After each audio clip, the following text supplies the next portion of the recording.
Welcome to the Premadasa Stadium here in Colombo on a beautiful sunny day with plenty of blue sky around and just a slight breeze blowing across the ground. This then is the venue for the first test match between Sri Lanka and India.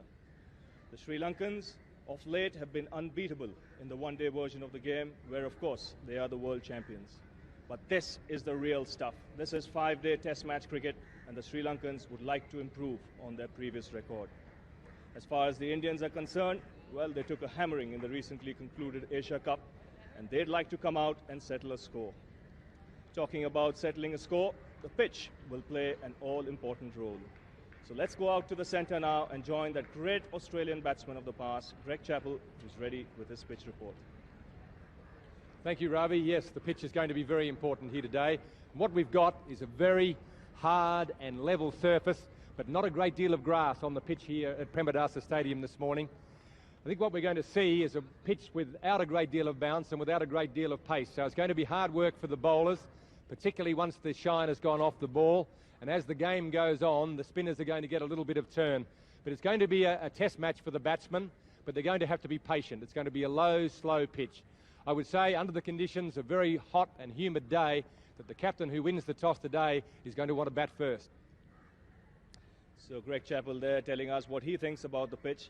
I think it's time now to go out and find out what the captains think about it. And let's join Tony Cozier now, who's with the two captains for the toss. We're here ready for the toss. Sachin Tendulkar in his 13th Test match as captain and Arjuna Ranatunga in his 43rd. John Reid, the ICC match referee. And Arjuna Ranatunga goes up with the toss. And it's tails. So you've won the toss. I think it's rather predictable, Sachin, that you would have batted on this. Yeah, definitely. It looks like a good track to bat on. And another reason is we're playing three spinners. So I think we'd like to give chance to spinners to bowl in the fourth innings. You've made a few changes since the one-day internationals. That's right. There have been 4 changes, but only three of them are playing. Vinod Kambli he's been left out. So, hoping to have a good match. Well, all the best to you. Thank you very much. Arjuna, well, hard luck for you this time. It looks a pretty good pitch. Yeah, but we still feel that there's slight damp on the wicket, and if we can capitalize on that and try and take 2 or 3 early wickets, I think we are on the game. You come into this match with a tremendous record in the one-day internationals, especially against India. Do you think that that's of any significance? Yeah, but this is a totally different ball game, and we have included a young new player, the first test for him, a 19-year-old boy. So Hashan is out with a broken arm. So we had to play really hard to win a test match. So the boys are very keen to come out and do well. Well, all the best, Arjuna. Thanks. So there it is then, Sachin Tendulkar winning the toss and choosing to bat. So the Indian team for today, very strong batting lineup. Navjot Sidhu, Mongia opening the batting with him. Dravid, Tendulkar, Ganguly, Azharuddin, Anil Kumble, Kulkarni playing his first test match. Rajesh Chavan back in the side, Kuruvilla and Prasad. The Sri Lankans, a terrific batting lineup. Jayasuriya, Atapattu, Mahanama, De Silva, Ranatunga, and a lot of bowling as well. Here Was bowling the first ball for Sri Lanka. And it's time now to go up to the commentary box position. Thank you, Ravi.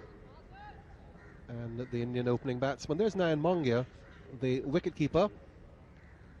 Not a regular opening batsman, but it was as an opening batsman that he made his highest score in Test cricket, that 154 against Australia in Delhi last year, and now being put back into the position and taking the first ball, as you saw just now.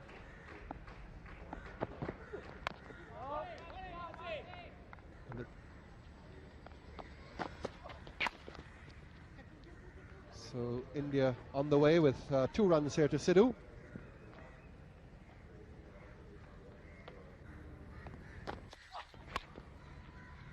There's no third man, so that'll go for the first boundary of the innings.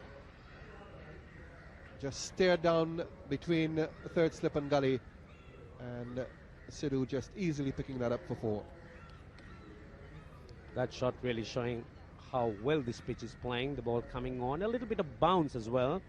Sidhu getting behind it, the outside edge, and into that gap between third slip and gully. Sidhu just turning the face a bit and the ball racing down into that open third man boundary.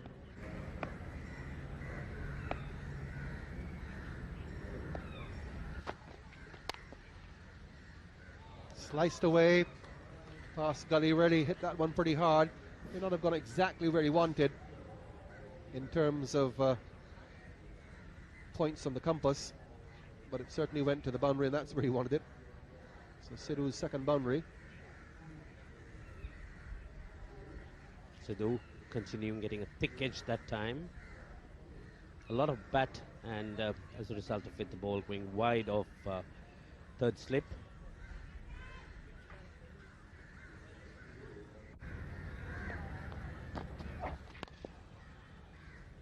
As it does now.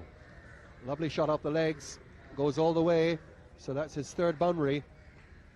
And India now pushing on to 18 without loss. Beautifully turned away by Sidhu, with once again Pushpa Kumara straying away, getting that ball to slide down on the onside. Sidhu riding with it and penning it perfectly square of the wicket down to the boundary.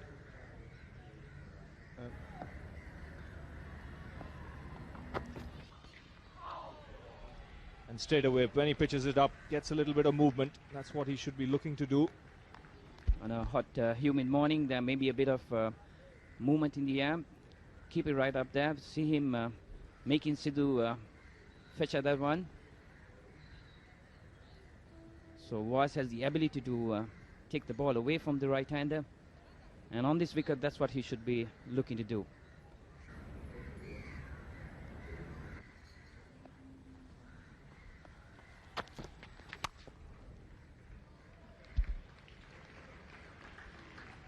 Navjot Sidhu got a double 100 in the West Indies. He's a kind of player who like this kind of a pitch. Very difficult man to dislodge once he gets in.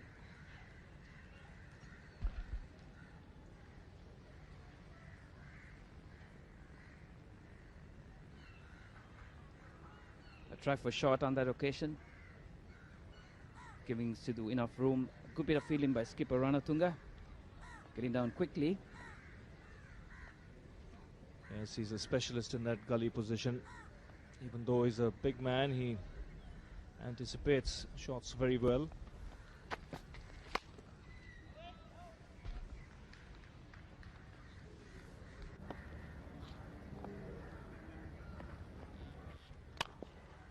And that's punched away through extra cover. Lovely shot by Sidhu. Over pitched by Jayawardene at that time, and Sidhu taking full advantage of getting the gap between mid-off and extra cover. Full face of the bat, right through with it, straight down to the extra cover boundary. As Ravi was saying, you got to keep it up, but that was slightly over pitched. And 4 runs to Sidhu. Yes, he's a good player of spin, powerful striker of the ball. Seems to be in particularly good nick when Sri Lanka went out there for a short series. In the West Indies, he was consistent even against Pakistan. He did a very good job. And Sidhu loves coming down the track and makes no mistake this time. Gives Muralidharan the charge and hits him wide of long on for 6. So good over that for India. 34 for no loss.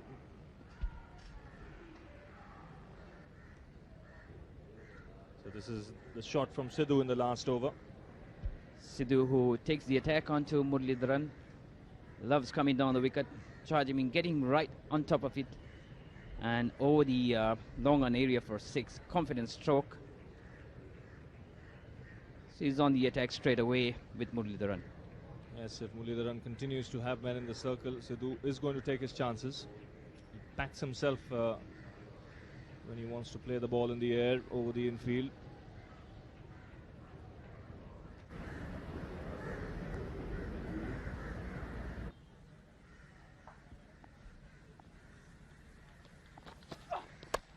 In the air and taken. No problem at third slip.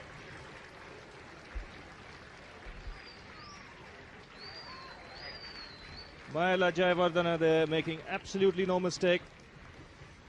And Mongia dragged into the shot from Pushpa Kumara, and he loses his wicket. Mungia not getting right on the pitch of that one. That ball wide, not up to the drive really, and sort of slightly wide away from them. Held back a bit on the wicket, didn't come on as much as Mungia would have expected it to come on. And a sharp catch to Mahela. So the Indians lose their first wicket at 36 of Nayan Mongia. This is how Mongia was dismissed. Pushpa Kumara keeping that line, keeping the length, using the new ball to good effect, keeping the movement going by keeping the fuller length. And then Mongia erring on that occasion, playing slightly wide of him. And success for Sri Lanka.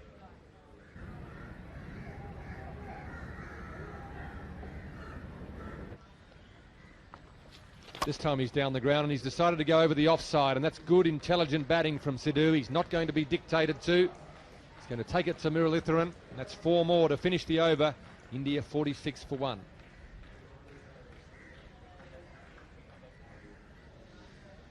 And here we see Sidhu right down the wicket, full flow of the bat.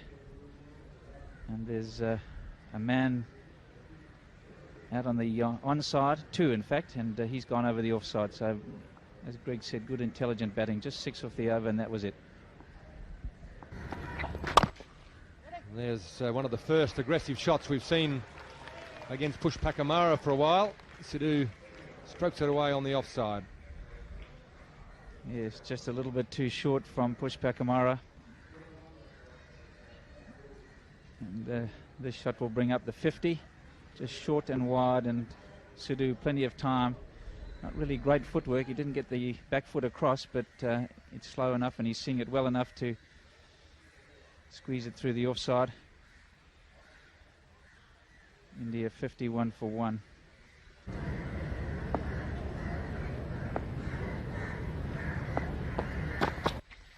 This time it's too short. He's just tiring now.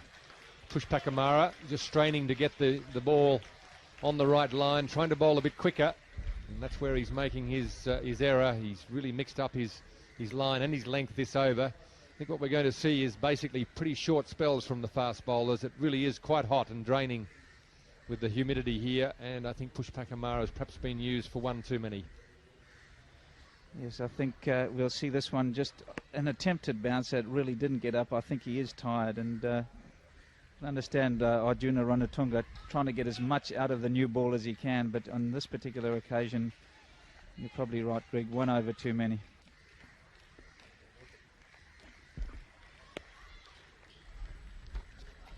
This time he's wide again, but Aravinda De Silva has a go at the bowler's end, probably a bit ambitious.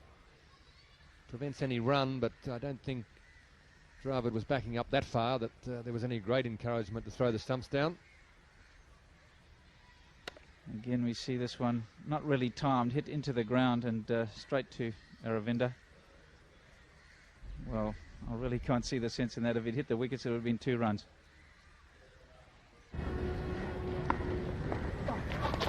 Oh, that's a well bowled. Really beat him in flight there. Dravid didn't really know what to do in the end, and I think probably finished up not even playing a shot. Yeah, he's caught in 2 minds. Yeah, he's not sure whether to play back, and he fancies playing back a roll Dravid, but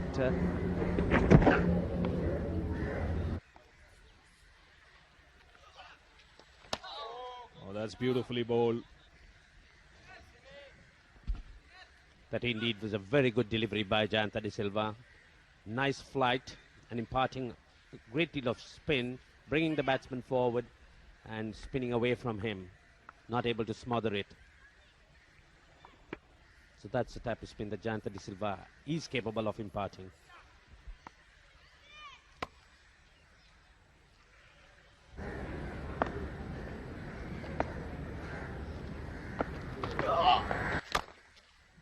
And this single will bring his half century. So 50 here for Navjot Sidhu. It's been a fine innings by him. And like we said earlier, he's done the hard work. It's a good opportunity for him here to really cash in. A very good knock by Navjot Sidhu, but Certainly he's just done 25% of the work. A lot more work has to be done by him from India's point of view. His presence at the wicket, absolutely vital for them.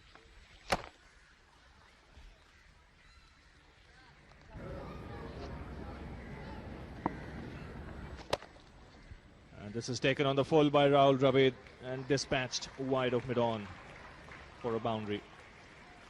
So a boundary there to end the over for India, 65 for 1. Jayanta De Silva was trying to give that ball air, faltering that time, over pitching, and Dravid making no mistake, hitting it wide of mid-on into the gap.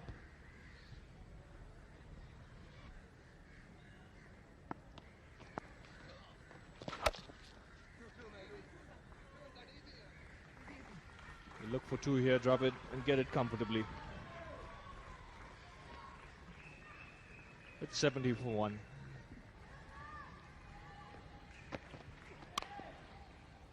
And this is nicely timed. He's found the gap on the offside. Long chase for Jayant De Silva.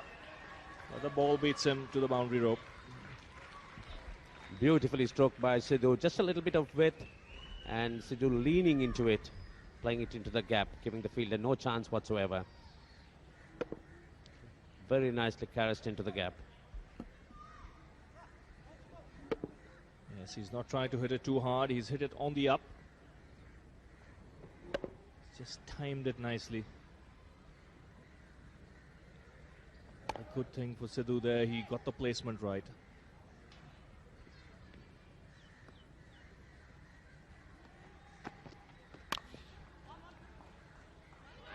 They have to hurry here, Dravid. Slight misunderstanding there, but in the end,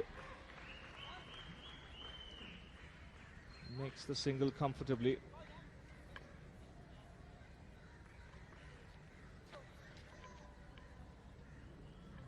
Smavanatapathy very quickly onto it, but Dravid had responded quickly enough despite the mix-up. And his throw going wide as well.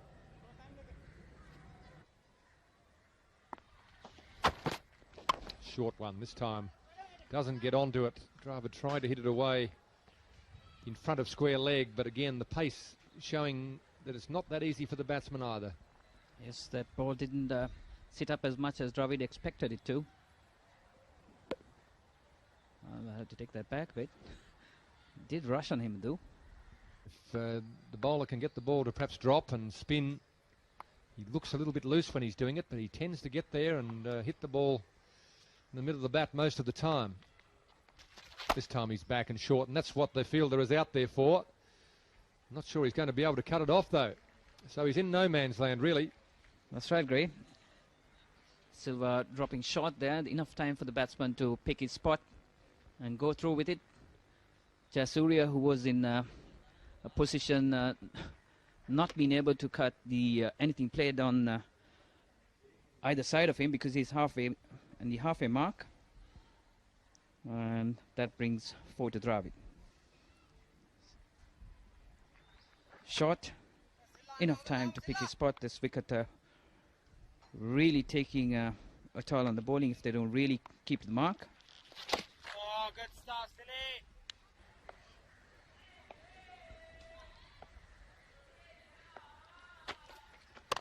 This time he finds the gap. Just a bit too full and a bit too wide from Chaminda Vas. Just the thing you don't want to do on a slow wicket like this. You can't afford to give the batsman a bit of room to work with.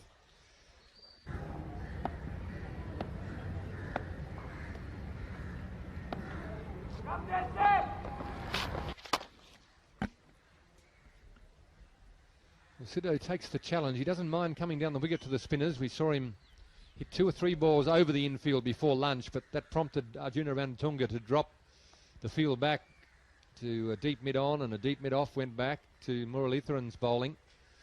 Sidhu still quite happy to come down the wicket and hit the ball on the half volley and take the challenge to the bowler.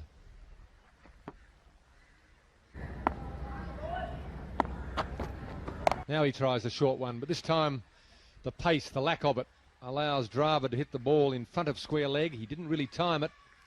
It was more of a bottom edge. Surya, the fieldsman, deep back with square leg, has to run all the way around to mid-wicket to field. Only the 2 runs.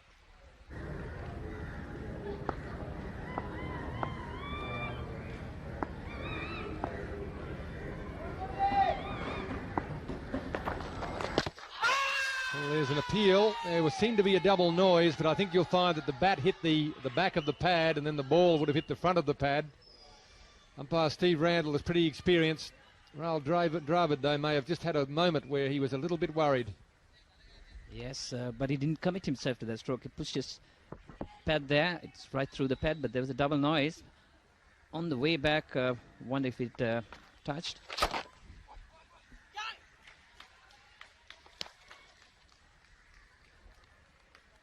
Well, that's something we haven't seen a lot of so far today, the quick single.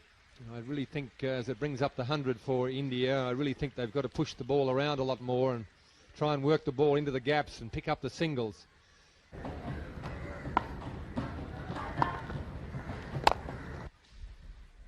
And there's a great shot. Just a little bit too full again. Very wristy shot from Dravid, beautifully timed. Hasn't timed it all that well. Mind you, the wicket is not easy for timing, and he's just got his foot right to the pitch of this, and nice flowing stroke. And it just seems a little bit of intensity lacking. But this is a very good shot. Just beautifully timed and free flowing. Picked out the gap. Only two on the leg side, so just got it wide of the bowler and able to get it down to the boundary.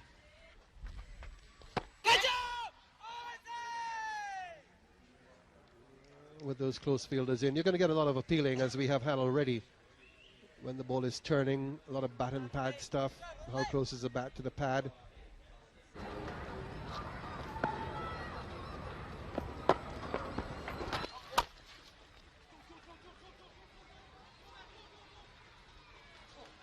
That's a pretty poor effort, not the kind of effort we saw here from the Sri Lankan fielders last Saturday in the Pepsi Asia Cup final, when they were absolutely brilliant. That one really shouldn't have got through. He seemed to have it covered. He's a long way in the outfield, so he had plenty of time to get across, but in the end made a hash of it. Yes, and you can see what happens here when you pitch too short. Just plenty of time to hit it away wherever he wanted to, and you can see fielder running straight at it. Should have given himself a bit more of an angle. Would have been able to cut it off, in fact, without even having to dive in the end. But pretty well struck by Sidhu. Timing was good on that occasion.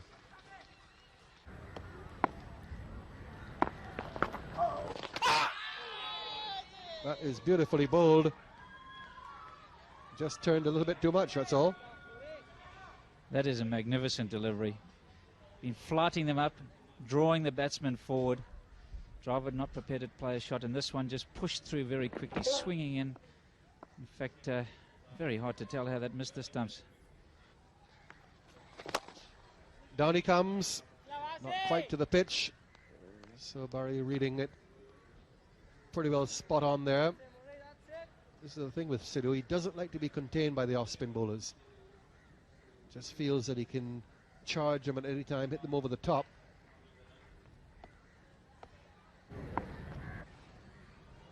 That's nicely played by Dravid, picking the half volley and hitting it nicely into the vacant areas. Big gaps out on the offside, and Dravid making full use of it.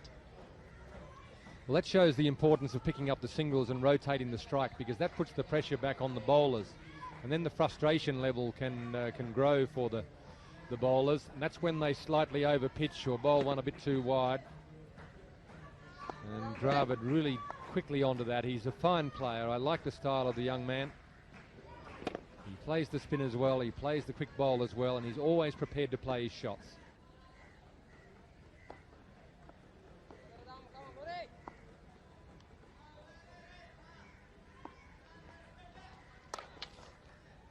Beautifully struck by Dravid. As soon as Muralidharan went short, Dravid was very quickly onto it. With the spin, pulled it away past the mid-wicket for 4. He's in his 7th over in this spell, maybe just getting a little bit tired. It's very hot out there. And even for a spin bowler, it doesn't look like they're putting much into it, but there's a lot of emotional energy goes into it as well as the physical, and he's probably just getting a bit tired.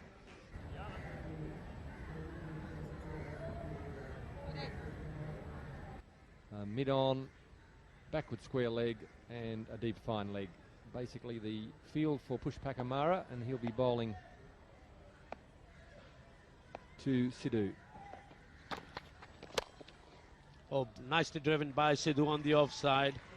Waited for the ball to come into him and stroked it past the wideish mid-off.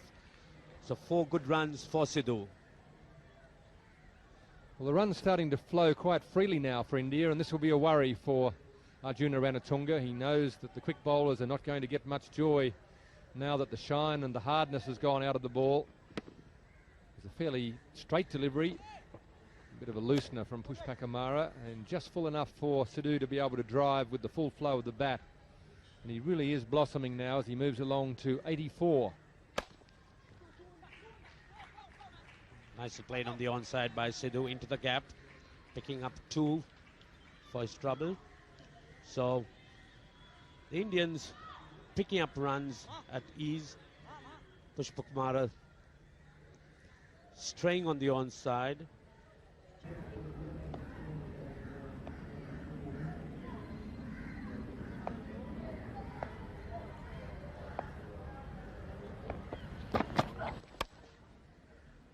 Thick outside edge and into the gap. He gets 4 runs for it. Certainly not a very convincing shot, but Sidhu picks up 4.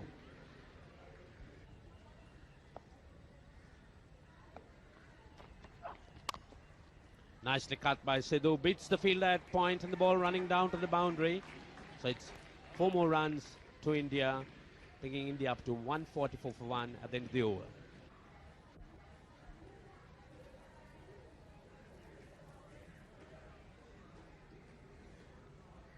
That's that beautiful shot by Sidhu, coming down very hard on that little delivery with a lot of width by Pushpakumara, punishing it past point for 4. And he's on strike to Pushpakumara. Again, will pick up 3 runs here. Arvinder De Silva is not the quickest in the outfield. And this is the time when the Indian batsmen must put pressure on the Sri Lankan fielders, because it's hot and humid out there. The fielders must be tiring, as would the bowlers. And this is the time they can really cash in.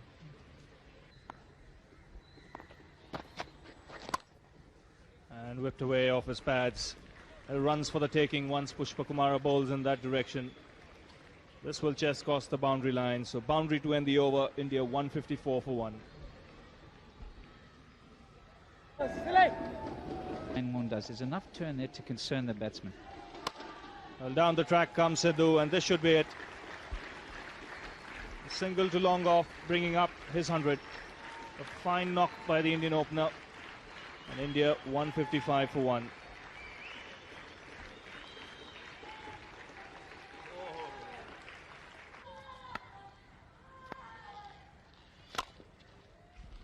Oh, that's a fine shot by Dravid.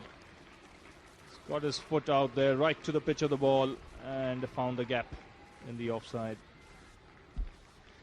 Yes, that's a lovely flowing wristy shot from Dravid. Murali just trying to throw it up a little bit. He gave himself a little bit of room, Dravid. Saw the gap on the offside there, and he's just punished him away through that. That's a quality cricket shot.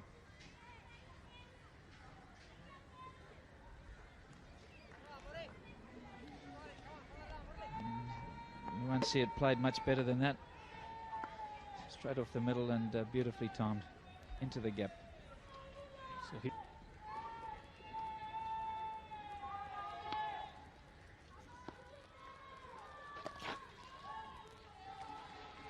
and that single bringing up his half century. Been a very, very consistent performer, Rahul Dravid. And again, another half century.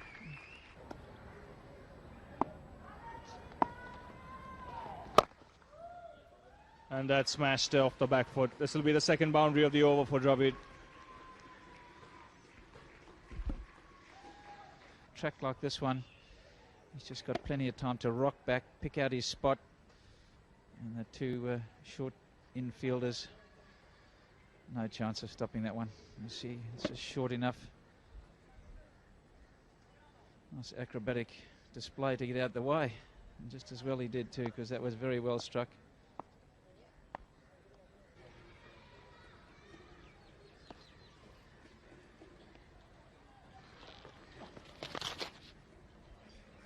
Well, that's a similar line. This time he's put the bat onto it, and it goes all the way. Just got enough bat onto it to get it fine. String down the leg side. Sidhu just helping it down towards the fine leg region. It's easy picking 4 for Sidhu. Muridharan, who has bowled 2 tight spells, he bowled 8 for 19 runs, 8 overs for 19, and 7 overs for 13 runs.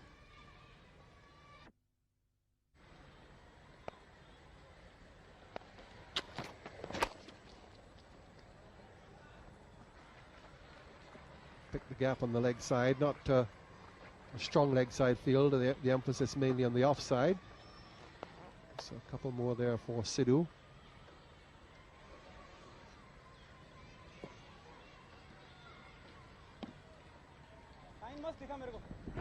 That was string down towards the leg side.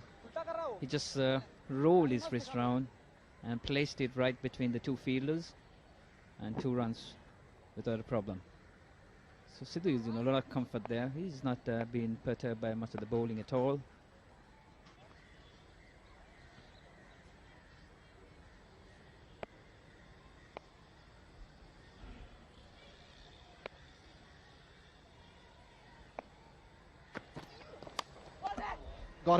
Got him. So that's the break that's needed. That's a good catch by Kelawitharana. Rather careless stroke from Sidhu. And that's the break that Sri Lanka wanted. What a good catch by the keeper. He's low to the ground in any case, and he took it really well. Chaminda was persisting on that length. Saw Sidhu coming confidently and playing some of those drives, but on that occasion, he didn't push his leg right forward enough, and just got a thin edge down to the keeper, Kalawitharana, who took a very, very good catch low down to his right hand side.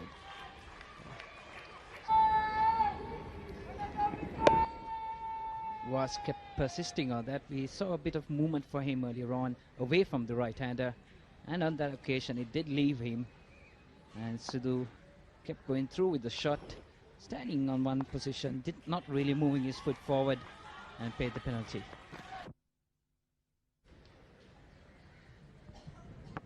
Away from his body, ball leaving him. I think he was growing became too confident on that occasion.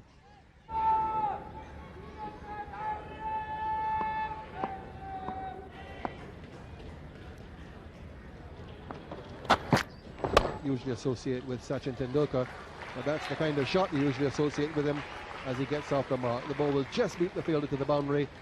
So Tendulkar off the mark for the boundary, and India 187 for 2.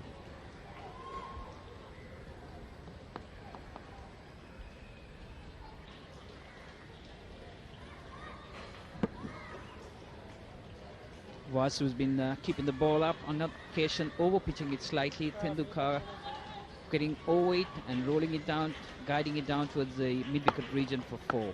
So confident to play it on this wicket, which the ball doesn't really come on, but that was well timed by Tendulkar.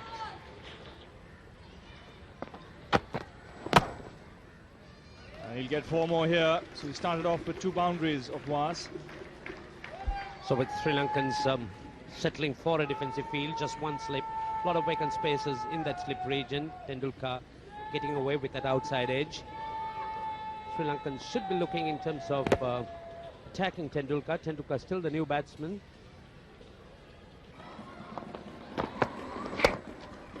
Again played away on the onside. Should pick up a couple here.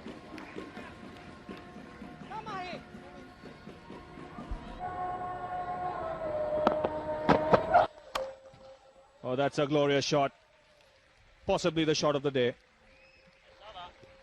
What a shot by Tendulkar, just leaning onto it and the ball racing to the boundary. Now, this is the last ball of the previous over, and it's all class. Certainly a shot that was really associated with Tendulkar and his class, leaning onto it and the ball picking that gap and speeding to the boundary, just not giving anyone a chance. Just watch his head here, so still. Lovely follow through. And this is a fine shot by Rahul Dravid. He just plays the shot extremely well. Good footwork to get right back onto his stumps when he plays it. Another boundary now for the Indians. So the Sri Lankans having a few problems. Muralidharan frustrated by the fact that Dravid was just smothering him using his pad, dropping that slightly short, and Dravid picking it very quickly and hitting it past the bowler. Oh, that's another lovely shot. He's just leant into that, and the ball's racing away to the fence.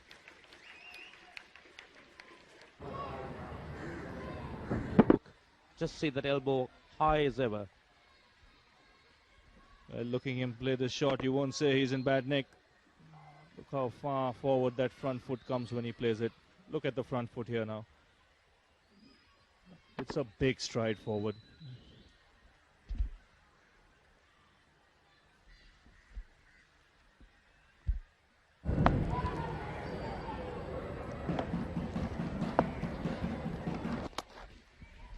Oh, he's picked him up this time, over the infield, one bounce and over the ropes. Just stood where he was and hit it with the spin over mid-wicket. Those vast vacant areas, the wide open spaces in the mid-wicket region, certainly very inviting for Tendulkar. And as soon as Muralidharan gave that ball a little bit of air, he was up to it, quickly picking it up and dispatching it into the vacant mid-wicket region.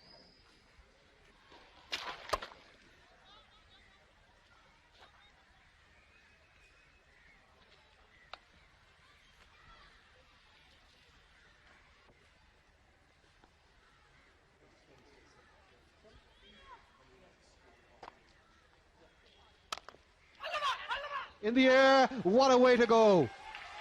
Well, that doesn't happen very regularly. That's perhaps the turn of luck that Sri Lanka wanted. Slammed into the fielder in at that silly mid-off position, and the bowler alert enough to take the rebound. Indians' Dravid will know exactly the feeling as he goes back, because in fact in the Caribbean he was fielding there and took a blow on the shoulder. National. Well, this is just a very short ball and absolutely smashed away.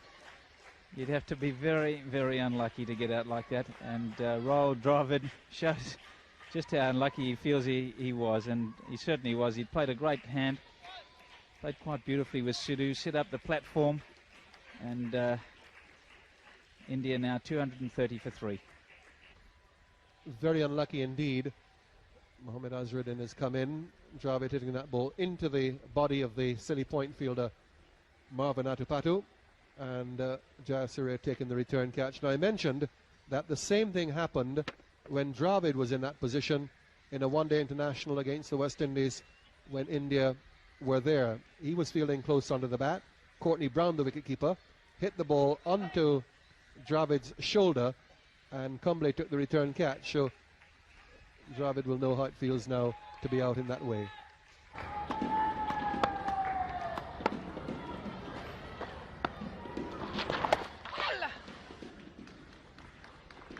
Well, the edge found. Azhar has certainly come out and started very positively, but that was a thick outside edge. Could have gone anywhere.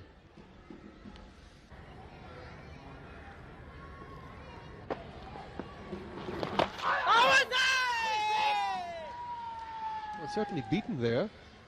Jayasuriya asked once, he asked twice, and got eventually the answer from umpire Katie Francis that it wasn't out. But he certainly deceived him. And we see him just getting a little bit cautious here. I think he would have pushed that away before. That has turned, and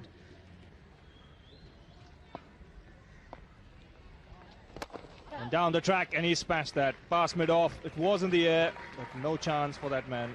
So consecutive boundaries here for the Indian captain. Well, I think he'd confused quite a few people with the way he was going in the last few overs, and all of a sudden I think he's even frustrated himself. All of a sudden he's decided to come out of that shell, and he smashes this one away down the ground. He had a drink come out from the dressing room towards the end of last over, or perhaps the previous over, and maybe with it came a message. For goodness sake, Captain, get on with it. Well, he's getting on with it, all right.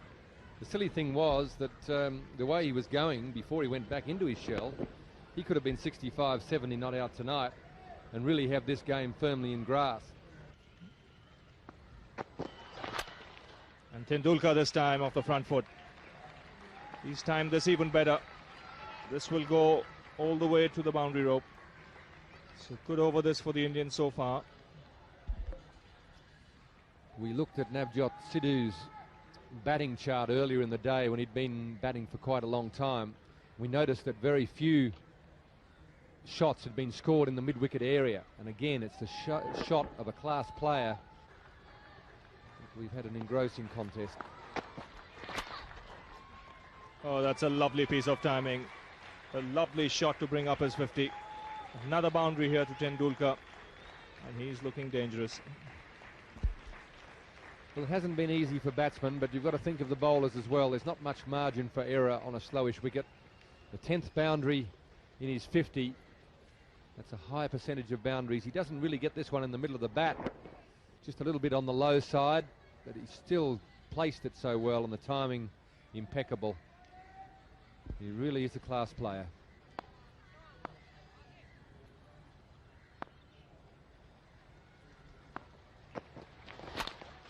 This time off the back foot.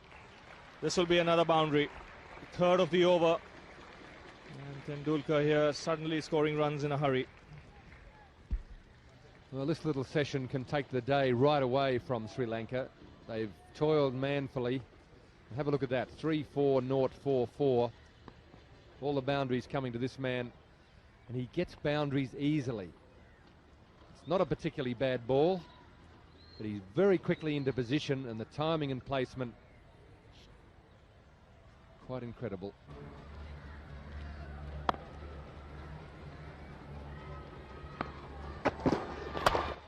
Oh, what a shot. Boundary number 4. No chance for the fielder to chase that one. So very, very good over this for the Indians. 268 for 3.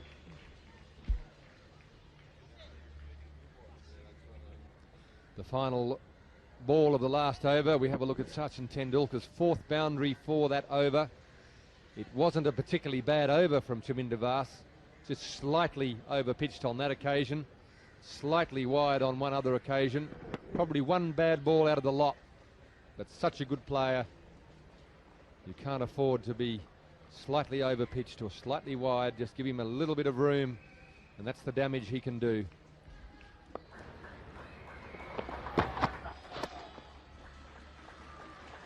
That's a bread and butter shot for Mohammad Azharuddin. No problem in dispatching that to the square leg fence. It's a very, very strong player on these pads.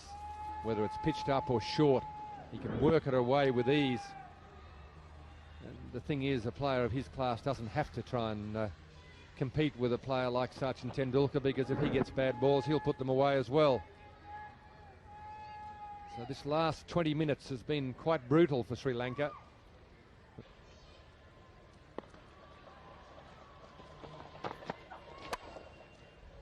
And that's number 6. This time to third man. Well, I'm not sure whether Sachin Tendulkar mightn't have bluffed Arjuna Ranatunga into taking the second new ball. He went into his shell. We thought that maybe he'd got the time wrong, but I'm sure he couldn't have done that. Thinking the stumps was at 5 o'clock. He must have just been waiting for the second new ball and perhaps hoping that Arjuna Ranatunga would take it before stumps and that the new ball would come onto the bat more quickly and the runs would flow faster. Well, I don't know whether that was his intention or not, but that's what's happened.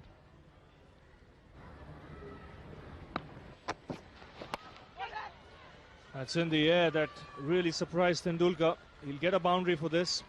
It wasn't really in control of the shot.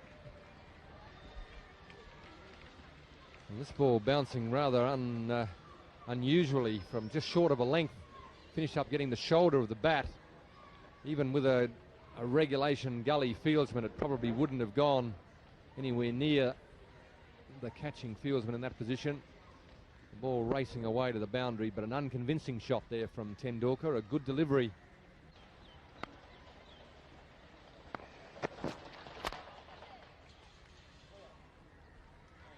So that's the end of the first day's play. Tendulkar 65, Azharuddin 18. India winning the toss, deciding to bat first, making a good score. 280 for 3. Navjot Sidhu getting 100 for the Indians. Rahul Dravid also playing a fine knock. 111 to Sidhu, 69 to Rahul Dravid. He was unfortunate to be out caught and bowled by Jayasuriya when he hit the fielder at silly point and the ball went back to Jayasuriya. But Tendulkar has looked special here today. 65, just 92 deliveries. Azharuddin looks to be in good touch as well. He's on 18. And this is a very good score by the Indians. As far as Sri Lankan bowling was concerned, it was hard work for their bowlers, especially the new ball bowlers Vas and Pushpa Kumara, both picked on day 2. Thank you, Ravi. Well, all the good news today is for India. One of the benefits of winning the toss on this batting wicket is that today we're going to see a wicket that's even better for batting than it was yesterday. The surface is absolutely hard and very smooth, very little grass as we saw yesterday. Just a couple of scuff marks from the bowlers, foot marks in their follow-through, but nothing that's going to affect the batting wicket at all today. So the bad news is for Sri Lanka, they're going to have to bowl really well. They have to bowl tight and keep the Indian total down to as few as possible, and then they're going to have to bat very well themselves. It's going to be a good batting day today.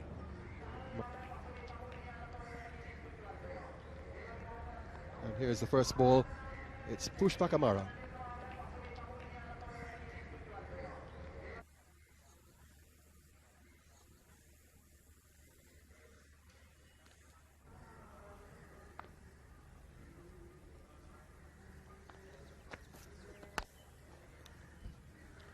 Well, that's an imperious start by Tendulkar, an absolutely straight drive down the ground to the very first ball he faces. That is an ominous beginning for Sri Lanka. No doubt that shot really spells danger for Sri Lanka. There was 4 runs written all the way from the point the ball hit the bat past Chaminda Vas on his follow-through. Certainly ominous for India.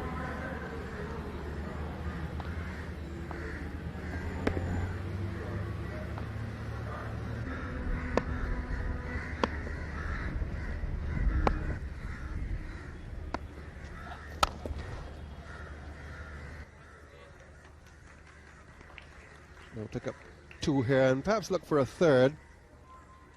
Good runs between the wickets, but I think Tendulkar realized it was only going to be 2. So 288 for 3 at the end of the over.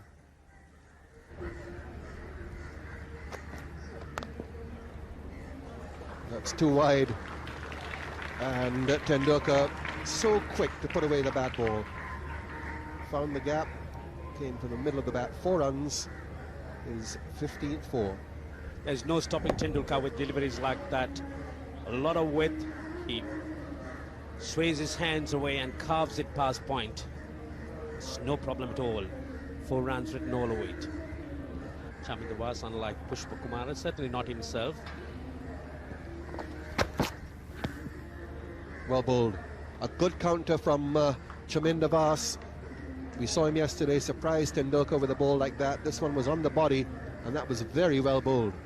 This is why Chaminda Vas is such a good bowler. He can always surprise, put in that surprise delivery, bends his back and gets a little bit of bounce, puts Tendulkar in a bit of an awkward spot.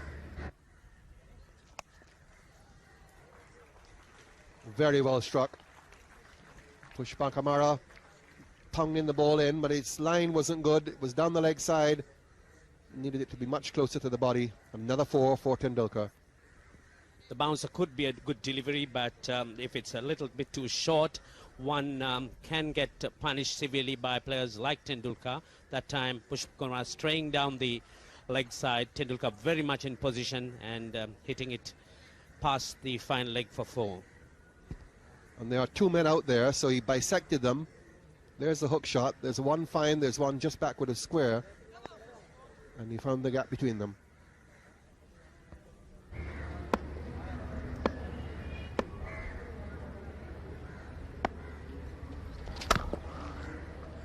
Glorious stroke. Back foot through extra cover 4. Not an easy stroke to make, and how well Azharuddin made it. Pushpa Kumara dropping it short, and also a lot of width for Azharuddin, dispatching it into that empty area between extra cover and mid-off.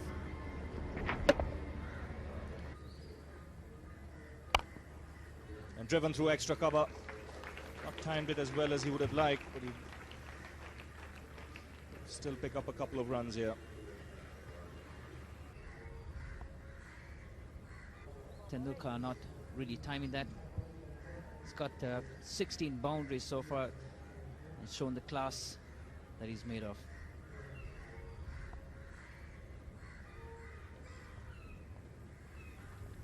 Down the track and straight over the bowler's head.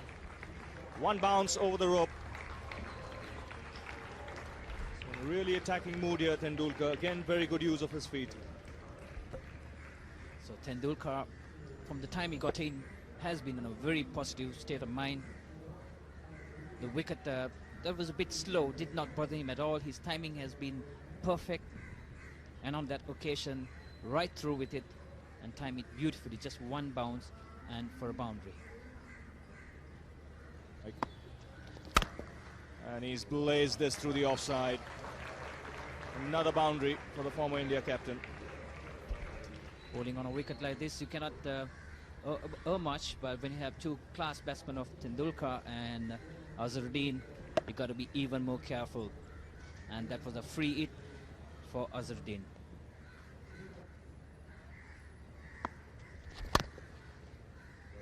This is where he's so good. It's not an easy shot to play.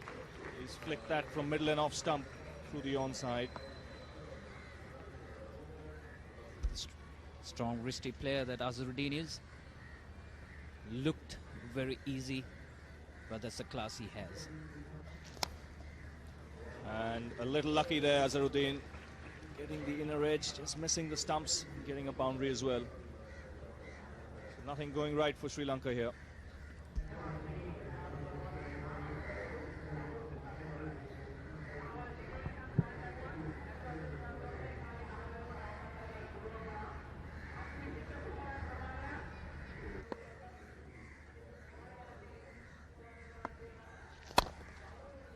And more runs here. This could be another boundary. So very expensive over this for Sri Lanka. 18 runs coming off that. It's 329 for 3.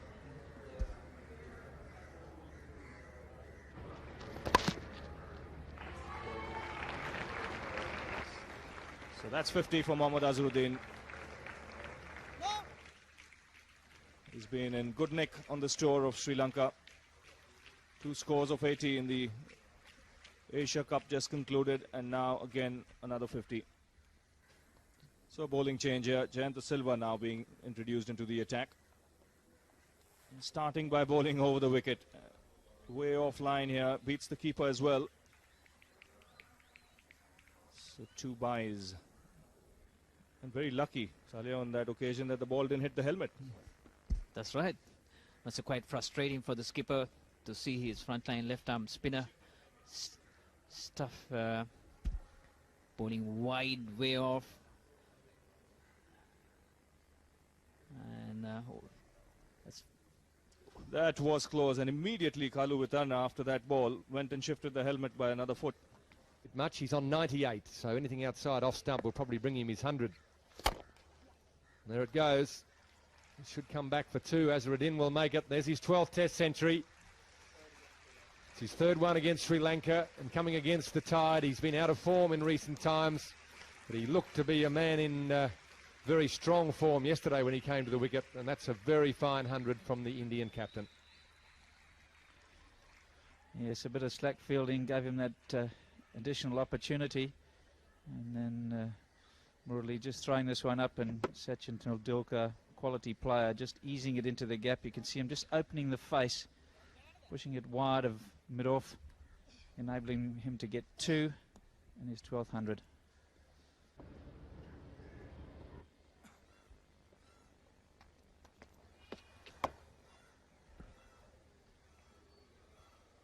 Again, such a wristy player, Azharuddin. He's picked this ball from outside the leg stump and hit it square of the wicket on the offside. On the television set, it might look a very easy shot, but I'll tell you what, you've got to have very supple wrists to be able to play those kind of shots. One might at times think that the Sri Lankans are in fact playing into the hands of the Indians by playing so defensively, just allowing the Indians to pick up the singles and not take any chances on the big hits, losing. Oh, that's a good piece of fielding by De Silva. He saved a boundary there. was firmly hit by Tendulkar off the back foot. One of those rare bad deliveries by Muralidharan, dropping it short. Tendulkar giving himself room and trying to hit it into the offside where there are just two fielders protecting it, but De Silva very quickly across. Good save.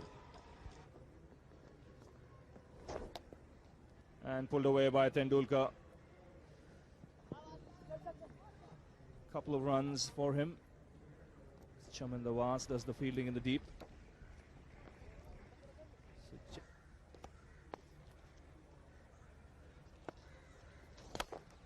This time he slashes away, makes a bit of room for himself. Only the two fielders on the offside, and I don't think that one's going to be stopped from getting to the boundary. The first attacking stroke by the Indians after lunch. A bit of extra air, a bit of width for Azharuddin. And angle bat down towards the point region. So the Indians willing to play a waiting game as well, pushing the singles. But on that occasion, Azharuddin been able to steer that down towards the point boundary. That's a new record partnership for the fourth wicket, surpassing Gavaskar and Azharuddin at Kanpur in 86-87. Partnership now 164 for this wicket. That's against Sri Lanka, of course.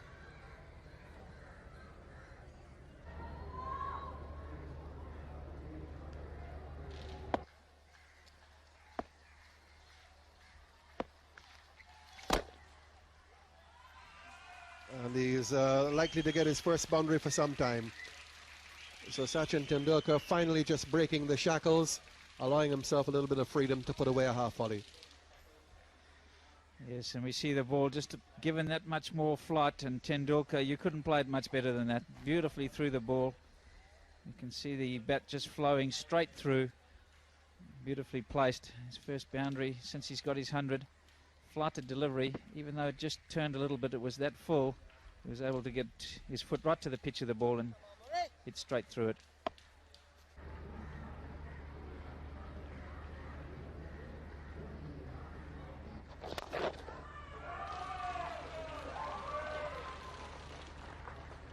So Azharuddin moves on to 99, within one of becoming the third century maker in the innings.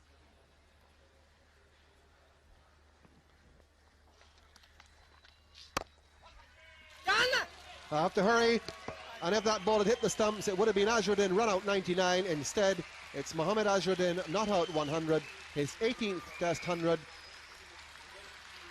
Applause from his fellow players and from Indian spectators around the ground. And Azharuddin back with a bang. Yes, he had a dress rehearsal, the one before, couldn't put it away, and that one he really didn't put it away all that well either. But just good enough. We'll see here if that had hit. I think Azharuddin might have been on his way. A little bit of excitement for the spectators, but Mohammad Azharuddin, 18th Test match 100, and only Sunny Gavaskar with 34 has more, as we see there. Becomes the second highest century scorer in Indian Test history.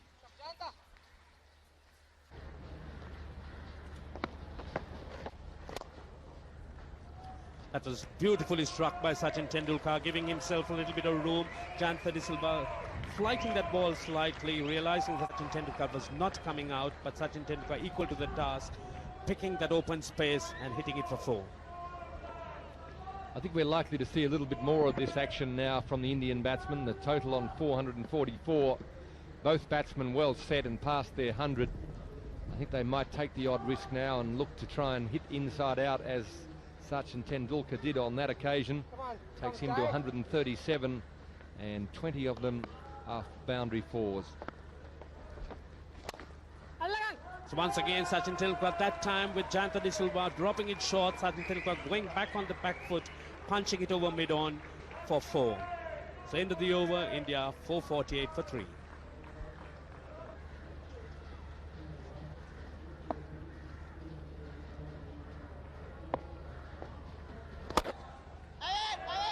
That's hit up in the air, and there's Mahela Jayawardene, very well judged catch. Sachin Tendulkar losing concentration to that flighted delivery of Muralidharan, trying to hit it over the bowler's head, and Mahela Jayawardene at long on, running across and holding on to a very well judged catch. Well, that's the end of a very good innings from the Indian captain. Showed great restraint and concentration, but just the last over he showed signs of wanting to get on with it. Jayawardene running around from mid-on takes a well-judged catch, and that was some justice there for the bowling of Muralidharan. He's done a great job in difficult circumstances for his team, but all credit to Sachin Tendulkar, one of the best players in the world of cricket at the moment, and that was an innings of great quality from him. Following a period of rather indifferent form, it was a captain's knock and puts his team in a very strong position at 451 for 4.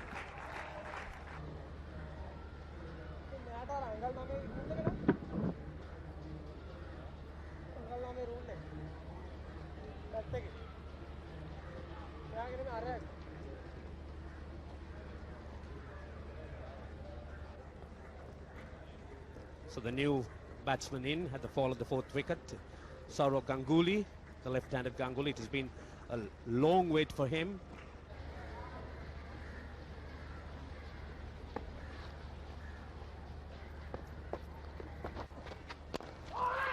Brilliantly caught by Mahanama, and Ganguly is gone. What a fine catch by Mahanama. Ganguly going for the drive outside the off stump, getting an outside edge. The ball virtually passing Mahanama, but Mahanama, the fine fielder he is, just clinging on to that catch. So Sri Lanka have struck once again. Sourav Ganguly, you can't believe his luck. He's been sitting in the dressing room for nearly a day and 2/3. Has a slash at one outside the off stump and brilliantly caught. He got two hands to it. That really is a great piece of fielding. That ball went quickly. A lot of fielders in the same situation would have managed perhaps to get one hand on it, but Ganguly will have reason to reflect on having missed out on a run-scoring picnic here. Out for naught, 451 for 5. Probably useful all-rounder, not the world's worst batsman, but not a particularly brilliant average there of 16.7, but a higher score of 88 suggests that he can play a bit. So his will be the secondary role to Azharuddin from here on in, but Kulkarni, Chahal, Kuravilla and Prasad to come.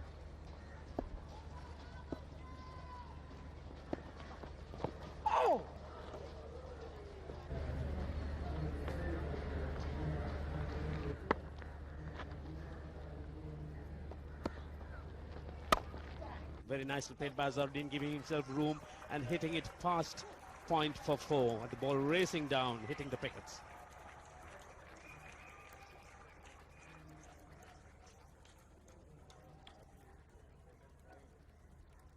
Tremendous skill here from Azharuddin, just making room for himself.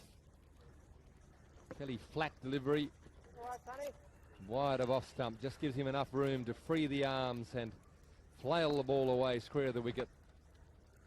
Not a particularly strong offside field, a lot of gaps, and he's well in control. There we see him going down the wicket, and he struck it away. He's looking for 2, and a little bit of a fumble in the outfield enables the batsman to get back quite comfortably. So a little bit more aggression there with Azharuddin, showing a few intentions. And this is taken on the full and dispatched through mid-wicket for 4.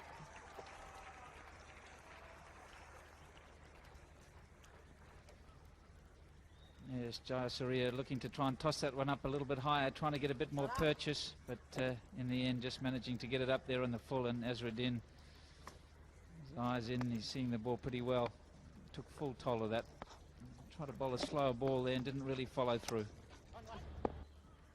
Most times he's bowled a good length. That's nicely played by Azharuddin. A long chase again for De Silva. And the ball just beats him. That was a real teaser for him.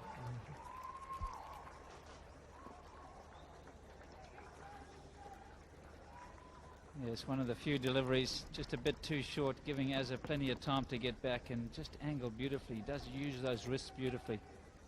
You'll see here, a bit quicker, but a little bit too short, angling in. But because of the spin, no man at backward point. Most of the field is on the other side of the wicket, and of course just managed to beat Aravinda into the fence. He's had one or two long chases today. He's won a couple and lost a couple. Yes, and it can be very frustrating and annoying. Oh, that's a fine shot by Kumble. He gets his first boundary.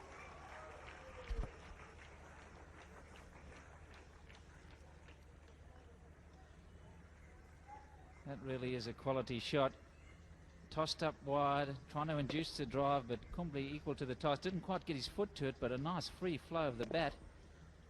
And the hands going right in the direction in which he wants to hit the ball. And 4 runs. No one got close to that one. Beautifully struck, just turned a little bit, but Kumble, spinner himself, able to read it off the pitch and just strike it through the offside beautifully.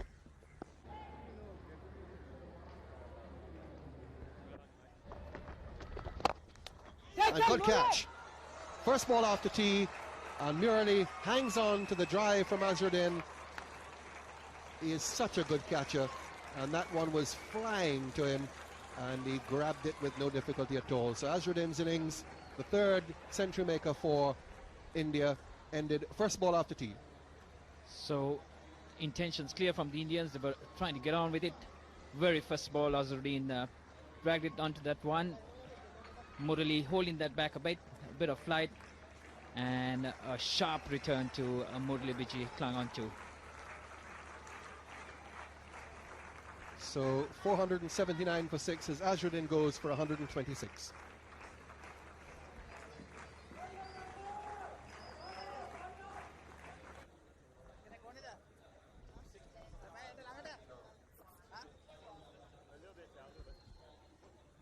So the new batsman making a return to Test cricket after a break of some time. Rajesh Chauhan, the right-handed batsman, off spin bowler. Delicate little shot to get off the mark for Chauhan. Using the turn of the ball. Muralitharan continuing. Chauhan the batsman in strike.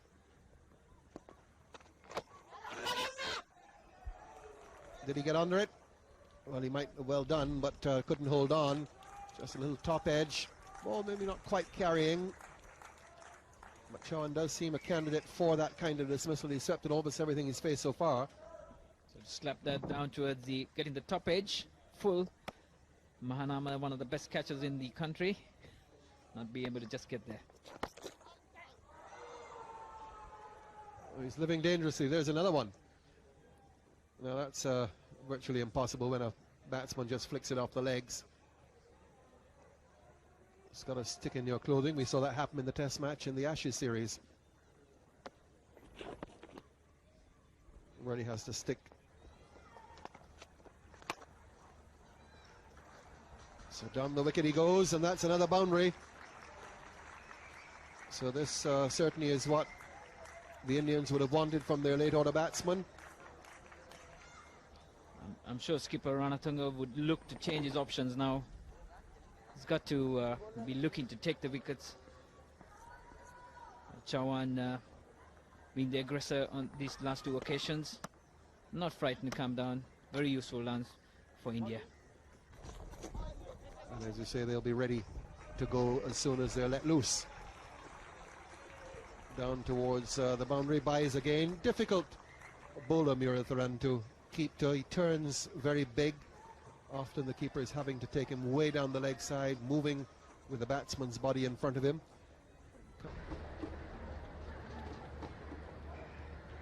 And did well at the end.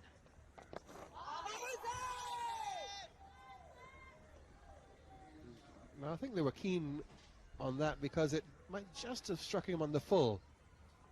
Umpire Randall has a word with Murali going back. With the type of spin he imparts, I don't think Randall would have much doubt.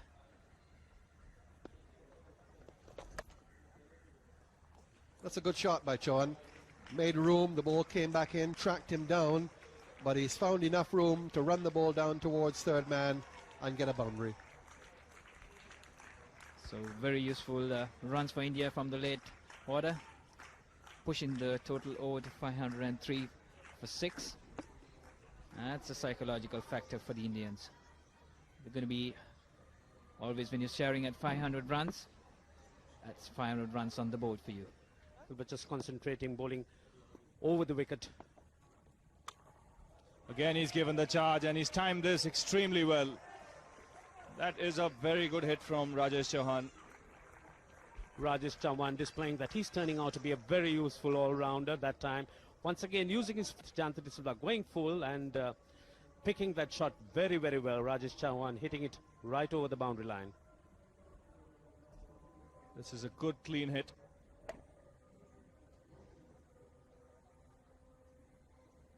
It's not really easy to hit a low full toss in the air and time it as well as that.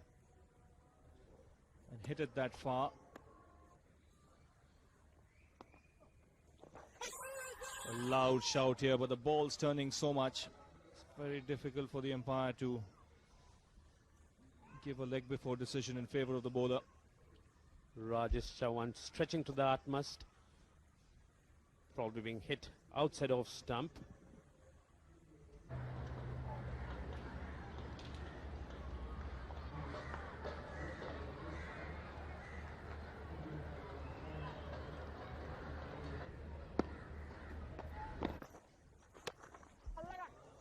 He's again chimed this, but this time Chaminda Was in the deep makes no mistake. And Jayasuriya has picked up a wicket again. Jayasuriya certainly has answered his captain's call, this time getting the wicket of Rajesh Chauhan.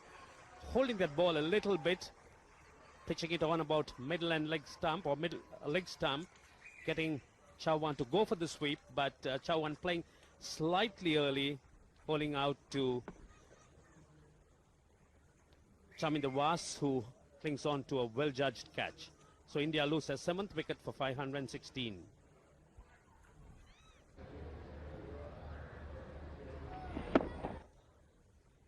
Jayasuriya always prepared to try something new. That time drawing Chauhan into playing a little bit early and holding out to Chaminda Was.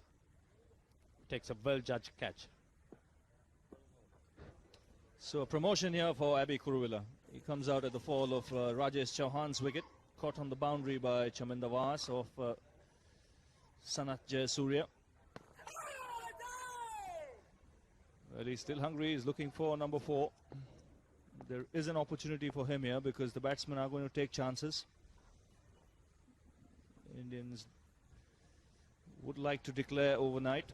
I beg your pardon, would like to declare at some stage pretty quickly now.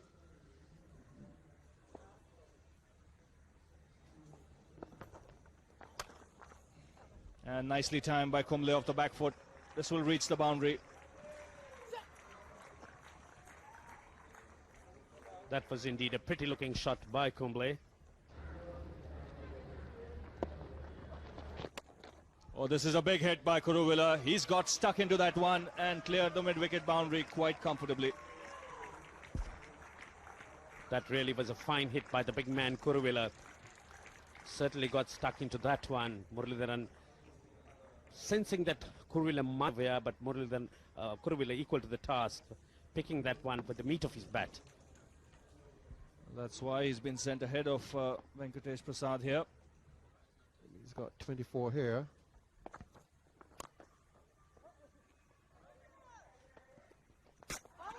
Well, that's for the first time they've hit the stumps. Umpire Randall calls for the help of the third umpire. And in fact, with the stumps broken, Kuruvilla was anxious to come back for another one. Just a little bit of hesitation. Non-striker setting off straight away. Batsman wasn't quite so sure, although it was his call. And in the end, having to scurry, and umpire Randall, you see, just pushed into the covers. A bit slow setting off and a little bit of hesitation. Good pick-up. And umpire Randall in a good position.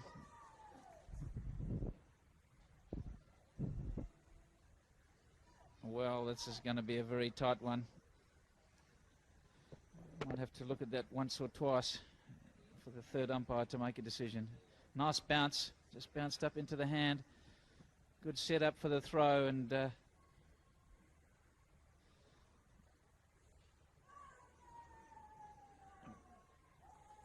that's going to be a tough one for the third umpire. The line's not all that clear. And this is going to be tough. Umpire Randall in a very good position. Ironically, it's the first time they've hit the stumps. Aravinda has had several tries throughout the innings. And of course, Mahanama missed the stumps when Azharuddin was sprinting for his 100th run. Manuel, I should say, the third umpire. Bank manager here from Colombo. So he's given it in favour of the batsman. It really was too close for him to call. Pushpa Kumara full of aggression, as we saw in the West Indies when he had that good series there, just the 2 test matches. Straight in. So he gets a wicket, his second. Kuravilla goes. Straightforward catch to Atupatu at mid-off, and now he'll have to go off the field and pad up because he'll be opening the innings. So they've declared the innings at 537 for 8. It will leave just about 25 minutes bowling for Kuravilla coming off there, and Prasad with the new ball. So the end of the Indian innings through a declaration at 537 for 8. Indians declaring the innings on 537 for 8. Really big score this. Good performance by the Indian top order, as you see there. Sidhu 111, Rahul Dravid 69, Tendulkar 143, Azharuddin 126. Big partnership between Tendulkar and Azharuddin, and then useful contributions from Anil Kumble and Rajesh Chauhan. And for the Sri Lankan bowlers, it was hard work all the way. Look at that. Muralidharan 65 overs, 2 for 174. Jayasuriya had the wicket-taking luck, 18 overs, 3 for 45, his best figures in Test cricket. But for the medium pacers, it wasn't easy because the wicket didn't have much pace on it. And Pushpa Kumara there picking up the last wicket of Kuruvilla, 2 for 97 for him. So they come with a big job now to do for Sri Lanka. Only 10 overs, but with that type of score, 531 for 8 declared, for Sri Lanka to lose even a wicket this evening would be a big setback. If they lose a couple, well, that would be quite a disaster for them. Here's the first ball.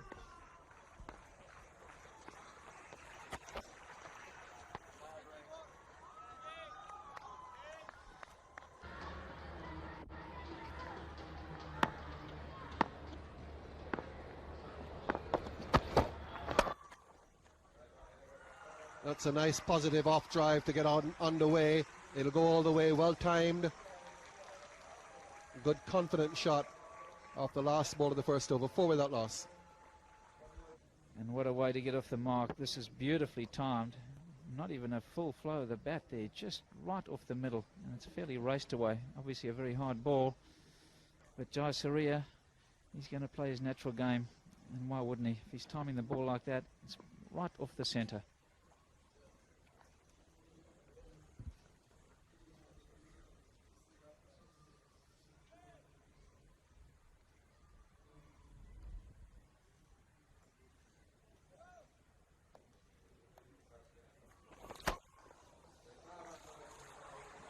Well, whether it's 5:30 or midday, when Jayasuriya gets a short ball outside the off stump and he feels it's going to be 4, he takes advantage of it.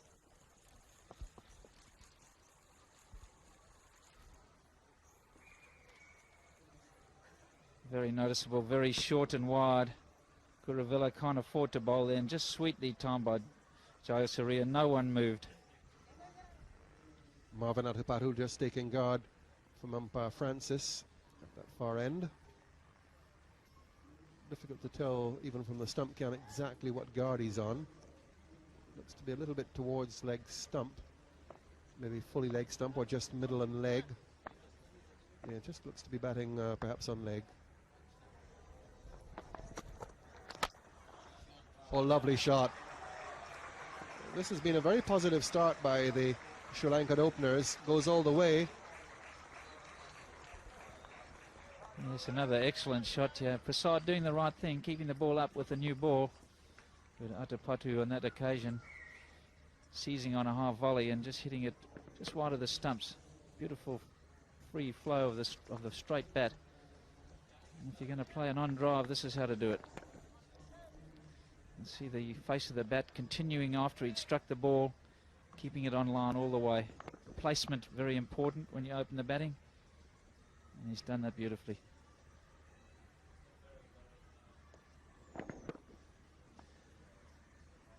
Extremely well timed.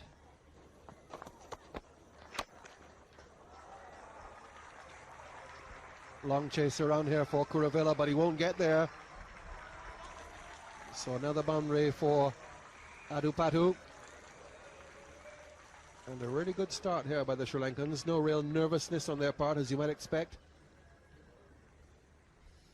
And just looking at that, 22 for none, and whipped away this one behind square. Beautifully timed.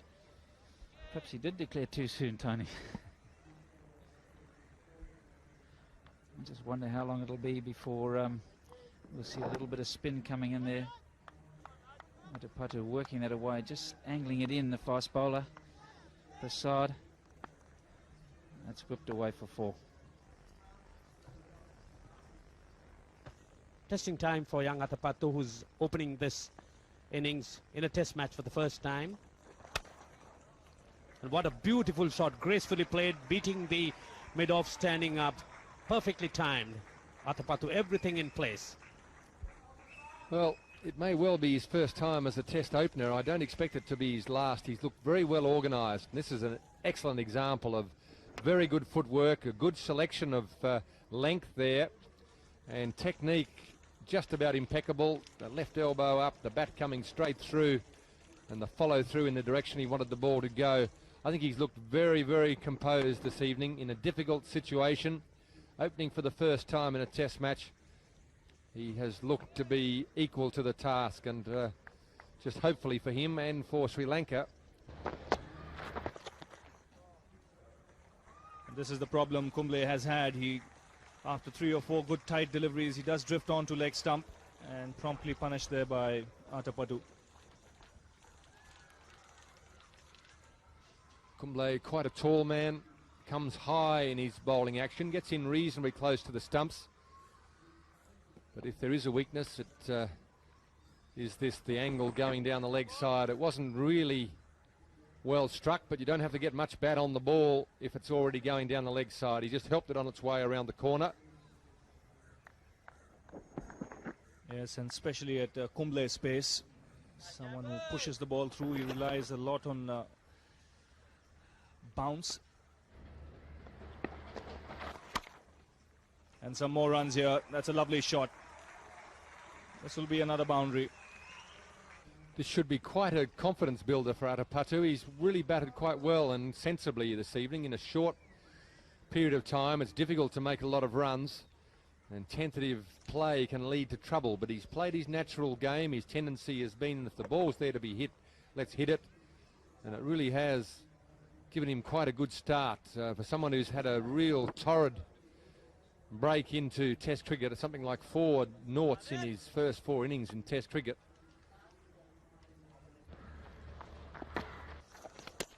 And he's got him, I think, with his very first ball in Test cricket. He struck. Atapatu looking to blaze through the offside, getting the outside edge, and a very good catch by Nayan Mongia. So what a start to his Test career. What a start. Well, disappointment for the batsman, but great celebration for the bowler. There aren't many that start their Test career with a wicket, and this is quite conclusive. A thick outside edge, Mongia taking the catch, and look at the delight on the young man's face. Well, you can only hope that his Test career continues to go from here, and Marvin Atapatu disappointed, out for 26, but he was doing what he was doing before, which was playing his natural game. Sri Lanka 39 for 1 in reply to India's huge score of 537 for 8. Must be the first man for India to pick up a wicket with his very first ball in Test cricket. Greg Chappell's down there with his pitch report. Thank you, Ravi. Well, I think what we've got today is going to be very much more of the same. The wicket is still a very good batting wicket. If we have a look at the area where we've been looking at the last couple of days, the surface of the wicket has hardly changed at all. It's still very firm. There are some small cracks that have appeared, but there's no movement in the surface of the pitch, and the footmarks are very much the same as they were after the first day's play. The real problem for Sri Lanka, as far as today's play is concerned, is the psychological problem of facing a target of 537. They've already lost a wicket. They've got almost 300 runs to get to avoid the follow-on. That's going to be their biggest obstacle today. What you can expect is a lot of spin bowling and a lot of attacking field placings from Sachin Tendulkar.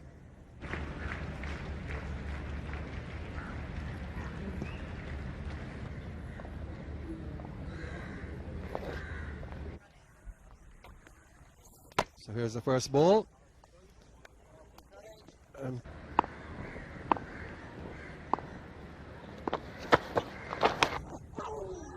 Didn't quite carry. Under edge, looking for the cut, and because it was the under edge, it went downwards.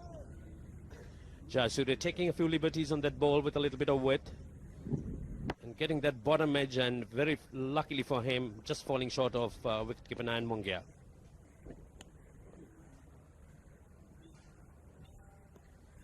That's the low bunks of the pitch. Went for the square cut. The ball perhaps was there to be cut, but the fact that it didn't bounce.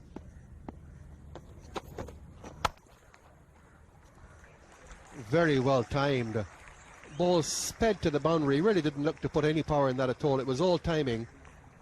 And as you said, Ranjit, not the horizontal bat shot. The bat here almost straight as he went through with it. Not the traditional square cut. Absolutely exquisite timing. There was 4 written all over that shot as soon as it hit Jayasuriya's bat. There was the point of making a valiant effort, but there was no way one could stop that. Perfectly timed, and that straight bat certainly coming to the fore.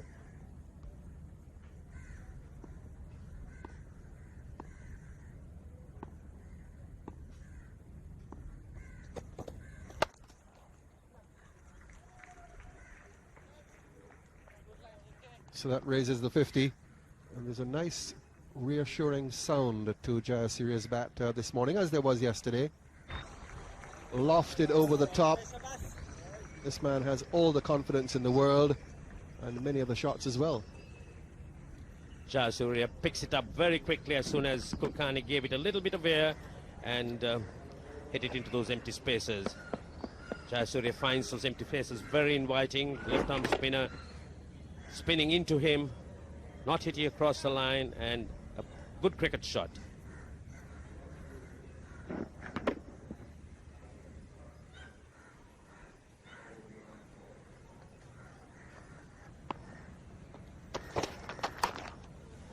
That's the second time he's got the under edge.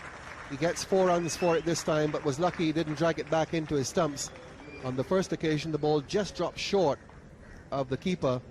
And as you mentioned, Ranjit, he's got to be very careful with this cross-batted cut shot. A little more concentration required on Jayasuriya's part. Jayasuriya should have by now realized that those horizontal bat shots certainly not on this wicket. Very lucky that time, getting the bottom edge and very narrowly missing his off stump. Just a coat of varnish between Jayasuriya staying at the wicket and back in the pavilion. So Jayasuriya hasn't played too much against India. In fact, this now is his highest score against them. And he now faces Chauhan. Well, I think Rahul Dravid, Saurav Ganguly looks back to the bowler and says, it's okay, I'll take all the knocks you want me to take. But he's had a couple already for the day, and with Jayasuriya playing that shot so consistently, he could well get a few more.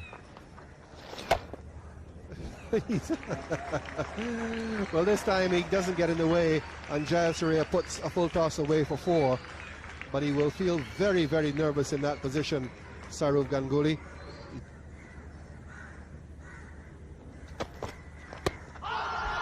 A loud shout here for leg before wicket. This is a good shot as well. Umpire Katie Francis not interested.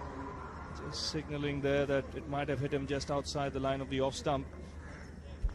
Well, Prasad there, very disappointed, and this is a very, very good shot indeed. He might have just got outside the line of the off stump, but the angling in, it no doubt would have hit the off stump, but I think maybe just got the foot outside the line, but a very, very good shot indeed. I think perhaps what just saved him is that he got his foot far enough forward to create a little bit of doubt in mind. And Mahan Ahmer's footwork, really not the best. A couple of balls ago, just straddling the crease. And now that one, a very good shot for LBW.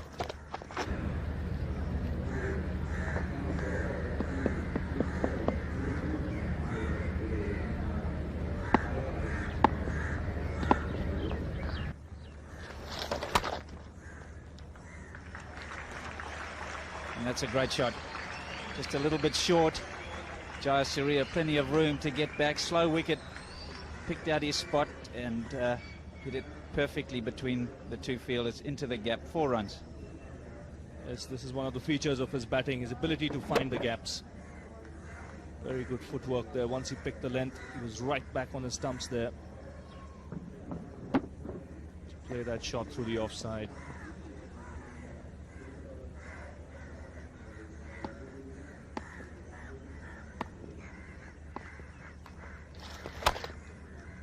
And he's gone again. The result the same. Yeah, it's not very good bowling from Chan.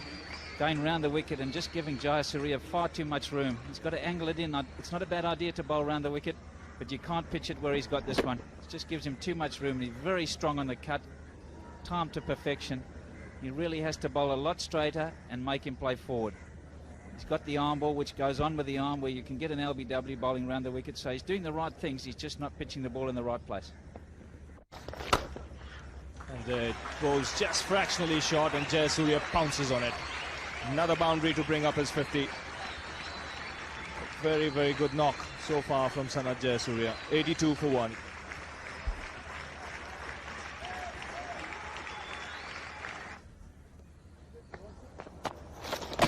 Too much down the leg side. That's one of the things that Ravi Shastri talked about last evening, that Kumble has a tendency to stray down the leg side. That brings up the 50 partnership between these two. The Sri Lankan total moves along to 91 for 1. Angle down to the leg side. Mahanama, a very good sweeper, helping it away down to the final boundary for 4.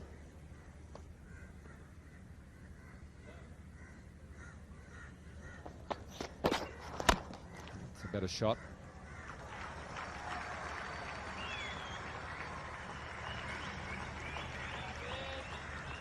Had the first movement is shuffling across the offside, so he has the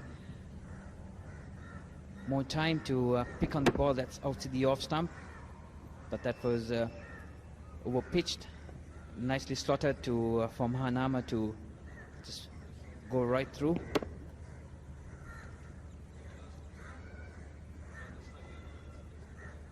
His initial movement is to move across.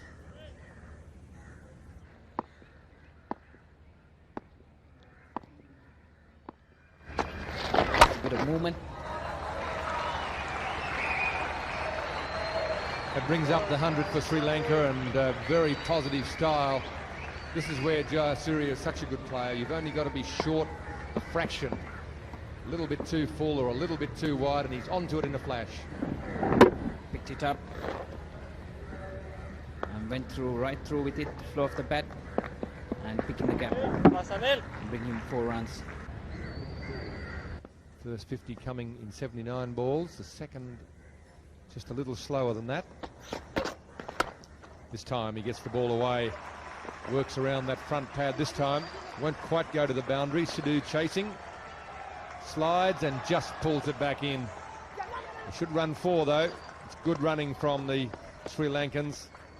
Pretty hot conditions out there for everybody, but they've done a good job getting 4 there. So Mahanama, although he's been having a few problems, on that occasion he's been able to get his bat down there and work it down towards the vacant area. The great effort by Sidhu to save the boundary, not being to the full use because the batsman ran 4 runs on that occasion. Full pitch, too much on leg stump, so he's finally waited, and that's what the batsman has got to do. He's got to wait for the bowler to make a mistake and pick it off, and that's what Mahanama's done there. The score goes to 110 for 1.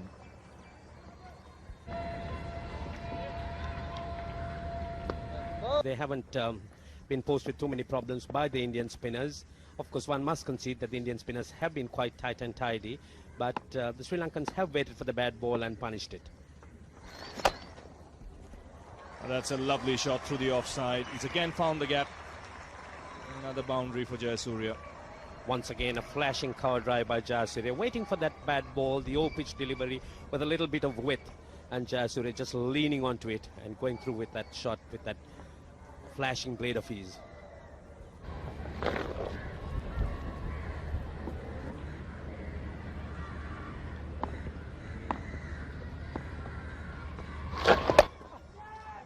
He's hit this in the air. There is a man at square leg. Jayasuriya having enough time to come back for the second. Never afraid to play his shots. One has to be extremely accurate and nagging to keep Jayasuriya quiet. He's got this short arm jab. That ball not really much width for Jayasuriya, but he quickly latched onto it and was prepared to loft it and take the aerial route wherever possible. A loud shout here for a catch. Kumble is pretty confident. Steve Randall isn't interested. All the Indian close-in fielders going up, but not a big appeal from Mongia. That really is one of Mahanama's problems, lunging his foot forward and having to play round the pad. Did he get a touch? Well, that was very close. We'll have to see again if there was any deflection when the ball went from the bat to the pad. Get it! This is a well-controlled shot by Mahanama. Long chase here for Kuruvilla. Jayasuriya's quick, he'll come back for 3.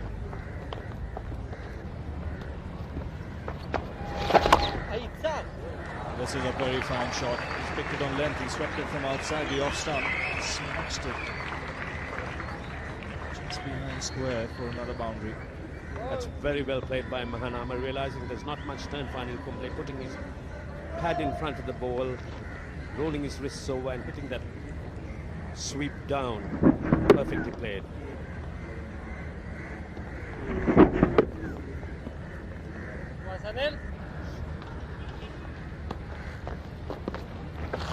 That's the sort of result they're likely to get. That one not positive from the point of view that it didn't hit the bat. That's where Mahanama is going to be at risk. Yes, certainly a much better start from Chahan. Pitching it right in the right spot. That is an excellent line.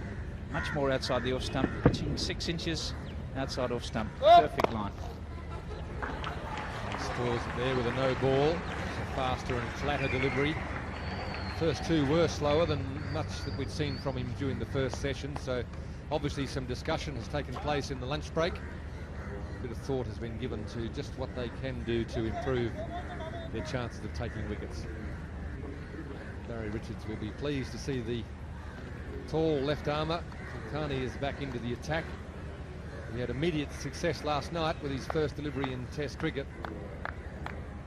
Let's see if he can do it again.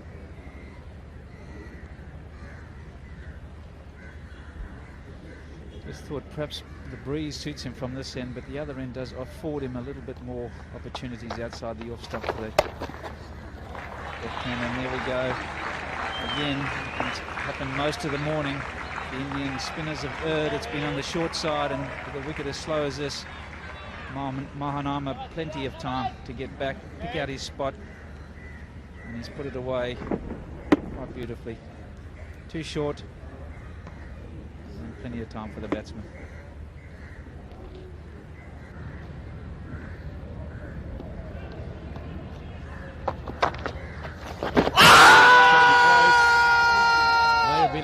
bat there, but he forced him back. A good flighted delivery. Must have been awful close if he didn't hit it. Well, all I can think is he must have got an edge on this. It's pitched just outside the off stump, and well, that can't be missing. The only thought is perhaps just a little bit of bat in it, because it looks as if it just gone on with the arm and wasn't bouncing over the top either. So all we can think of is perhaps just a little bit of bat.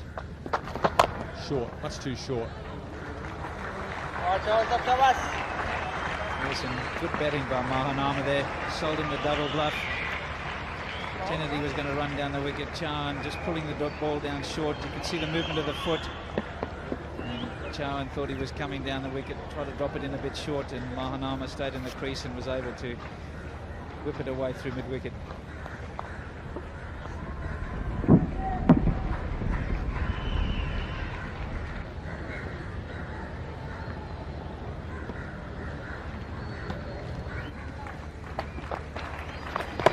Time he works into the gap. That's his 50.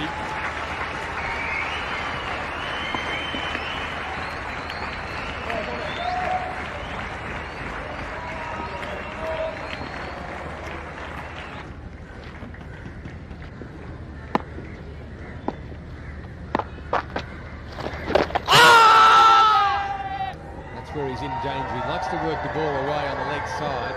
That's okay if the ball's short enough. He has a preference to playing from the back foot, but he goes right back on this one. But it hits very high on the pad. He may have even got a little bit of bat to it. Almost turned the bat too much too soon.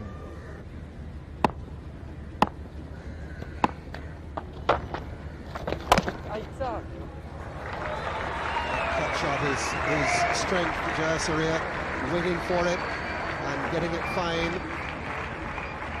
The Australians call a back cut, and getting 4 more runs for it. It's one of his favorite shots. You give him a little bit of room, and he's able to time it all the way down to backward of point for 4. He's just caressing it down towards the ground for 4. Kulkarni drifting that away from the left-hander, slightly short, and Jayasuriya pouncing on that one. Scoreboard ticking on all the time. These two batsmen have been kept busy.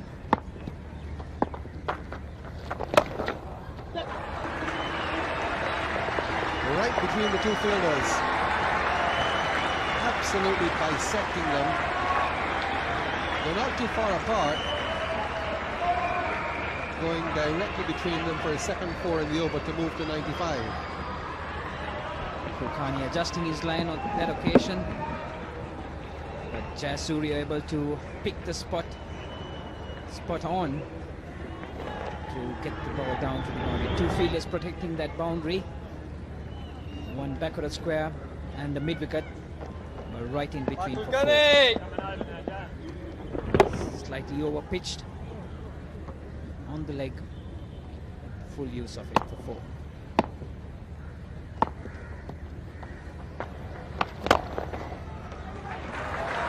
Beats Corabella, that'll carry him to 99, 3 4s in the over. And Jayasuriya knows nothing about the nervous 90s here. So he's within 1 of 100. And he's decided to get there as quickly as he possibly can.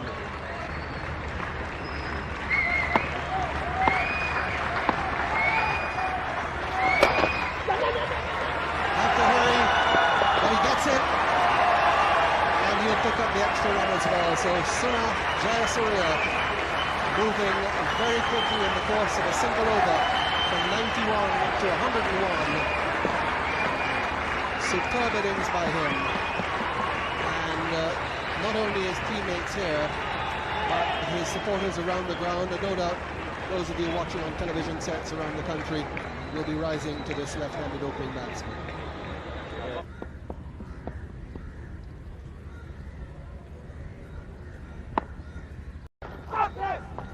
That is a cheeky shot. A very cheeky shot indeed. Just a little dab down towards third man. Didn't seem to have the room or the shortness of length to make it. But of course he's been in there for a long time. He's got 100. and that was perfectly played.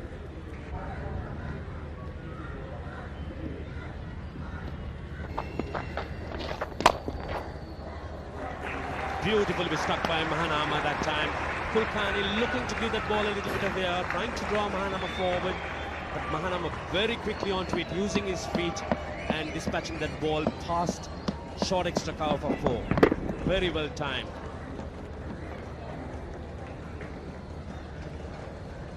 He looks to be a much better driver of the ball when it's a little bit of width and he can get inside the line, get the free flow of the arms. Often he gets the pad too close to the ball and finds it very hard to give himself any room to drive, but on that occasion he got to the pitch of the ball very well, and the timing and placement excellent. Once again, chopping it down and picking up runs. He's been doing this so very regularly. That's 4 runs to him. So with that 4 runs, Sri Lanka go up to 201 for the loss of 1 wicket.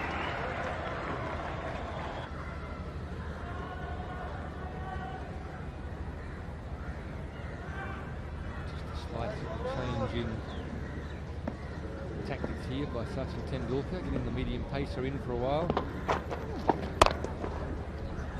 It's a nice struck by Mahanama. That will going short. Mahanama behind it and punching it through. Extra cover for 4. That was a better delivery, but Mahanam was very quickly on to the half volley. But very well fielded by Kulkarni, who was quite tricked out to dirty himself. But the Sri Lankans have, with their very good running between wickets, picked up 3 more runs. Yes, under the conditions and because the batsmen are both struggling physically, was very well run. Another good shot from Mahanama. A good attempt by Ganguly. Almost dived over the top of it. And then had to get up and chase after it. So the medium pacer Ganguly just struggling with his length at the moment. That's a shot he's played very well all day. And again, another boundary.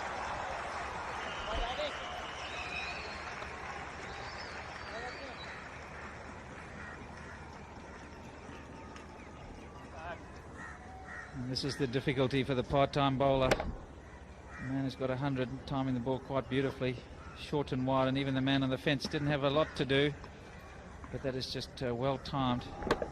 Went in the air fair way, but in the end, Jaya Surya very strong off the back foot. Set back foot way across, gives himself every opportunity, and the bat flows through the line. Certainly has scored very strongly square of the wicket.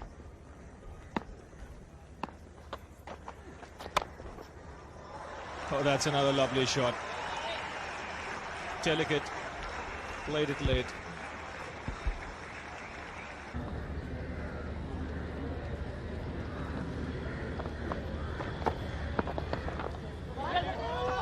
Oh, that was very close. He again padded up. The ball going off the pads, high in the air, almost falling back onto the stumps. Well, he's just patted this away. It's gone up in the air. He hasn't seen it. He's looked to the leg side, and when it's come down, he's suddenly seen it. It must have been awfully close. I think the side-on shot here will show us just how close to the stumps it does get. And he's... goodness me. Well, Mahanama very, very fortunate on that occasion.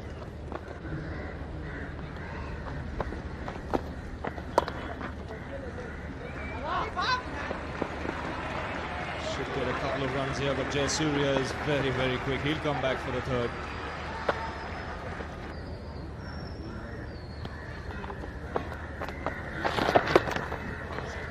That's a shot that Mahanama plays extremely well. We've seen him use it more than once in this innings, and that was an exquisite late dab for a boundary. The first run's off the tee. So a partnership of 200 raised between these two. It really is difficult for the bowlers here. There's not much margin for error, and really it's just a glide, an off glide there by Mahanama.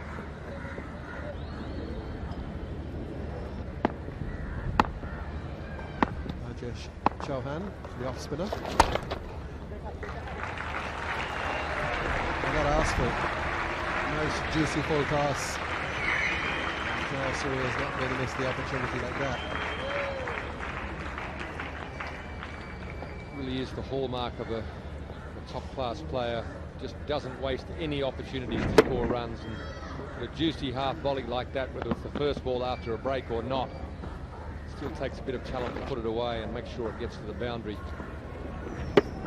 Interested to read just recently, Tony, your article about the state of test match pitches in the Caribbean.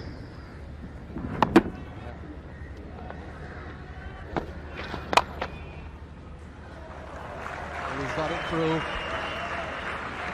Surya, after being watchful for some time, just putting away yet another 4. So the partnership now moves up to 200. The score now moves up to 258, and that will be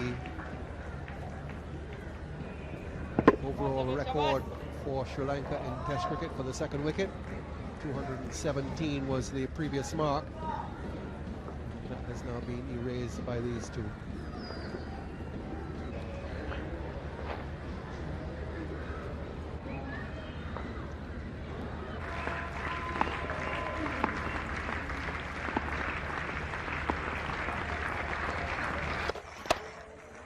And that's a single that'll bring up 150.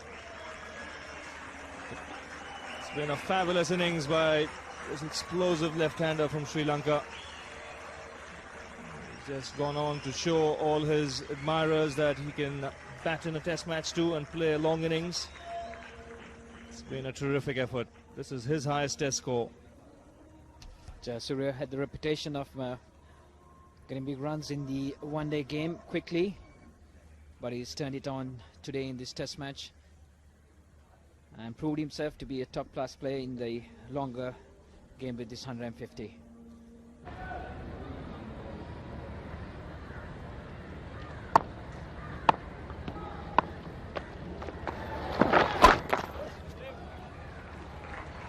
A bit of googly on that, but it didn't matter. Ball very short indeed. And Jayasuri on this slow pitch had all the time to go back and pull it against the spin, because it was one of the rare googlies we've seen from mid-wicket before. Yes, you see Kumbli trying something different. It'd be a good idea to try something different, but very poorly pitched, and Jayasuri, knowing that the offside is fully packed, plenty of time to step inside that. And you see their record partnership, 243.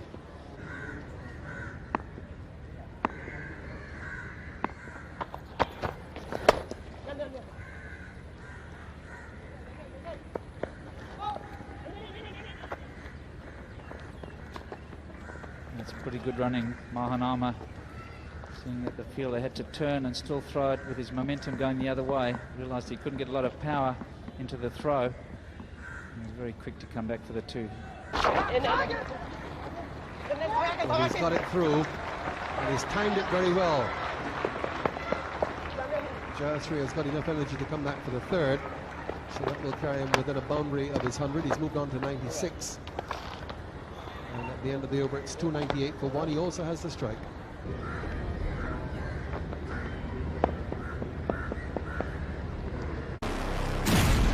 Are you ready?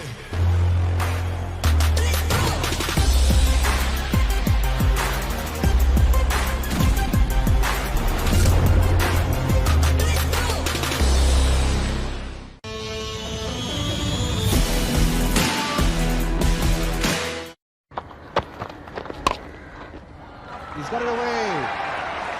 So that's Roshan Mahanama's 4th Test 100, and he's done it in style.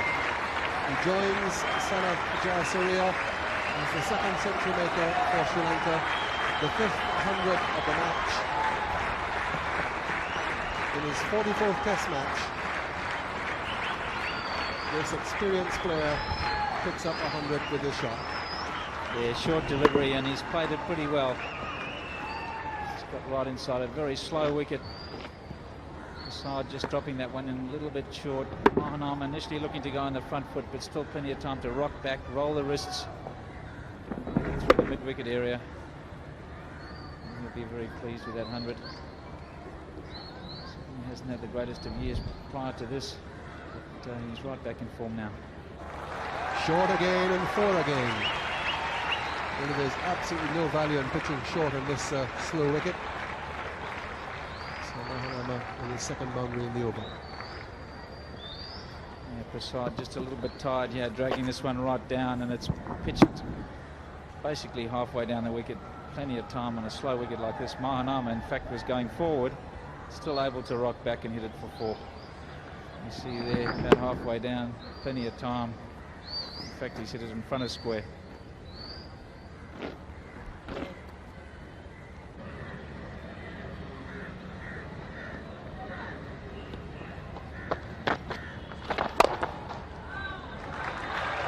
Now Mahanama cutting loose. Once he's reached his 100, he's playing a lot more positively. He's been there long enough to dispatch a full toss like that one from Kulkarni. Certainly Mahanama looking in terms of letting himself go, and Kulkarni also probably tiring away. End of a long day for Kulkarni, a youngster playing in his first test match, and Mahanama using all his experience and hitting him away to mid-wicket. Yes, that's been the story of today's play as far as the Indians are concerned. It's been a day of leather chasing.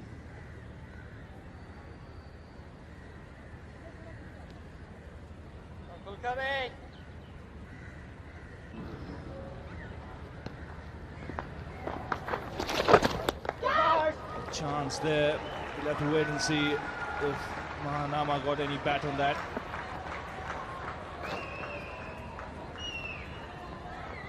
Certainly a very clever delivery by Rajesh Chavan.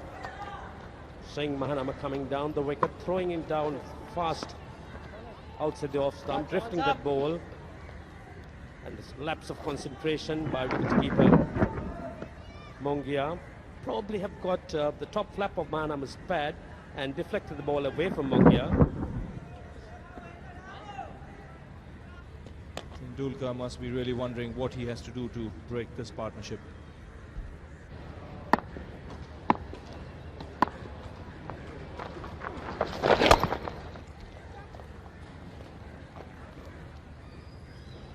Moves to 175 with that single.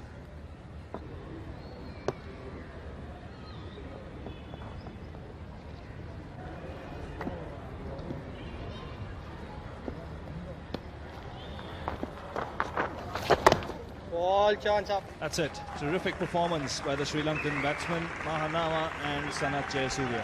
Batted right through without losing their concentration. And they will still carry on when play starts tomorrow. 175 to Jayasuriya and 115 to Mahanama. This partnership now worth 283 runs.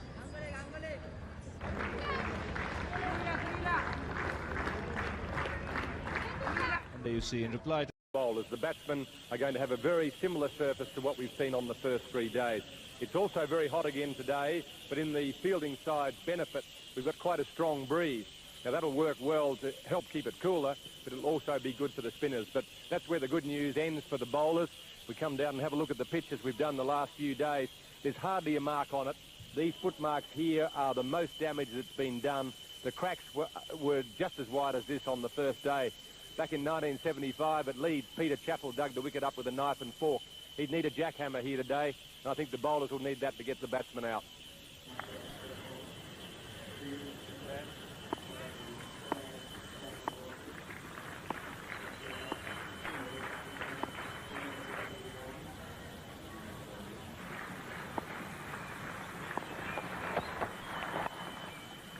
So off the mark right away, down to fine leg. It is the new ball. Second new ball has been taken right from the start.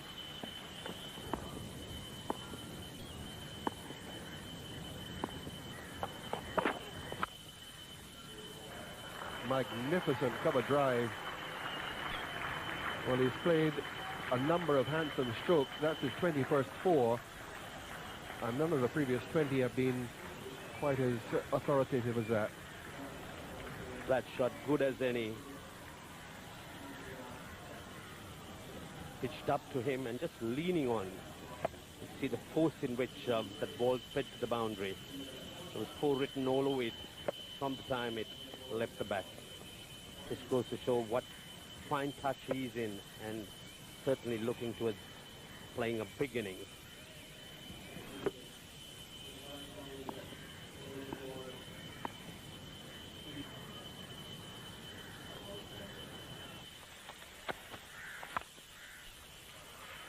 And Mahanama now joins the fun. Anything you can do, I can do, well, if not better, just as good. So the Sri Lankan batsmen really making their intentions clear. A promise really of a run feast, and that time Prasad straying outside off stump, but a fuller length, and Mahanama making full use of it. Mahanama's drive is also showing fluency now. Perfectly timed. In fact, he really spanked it.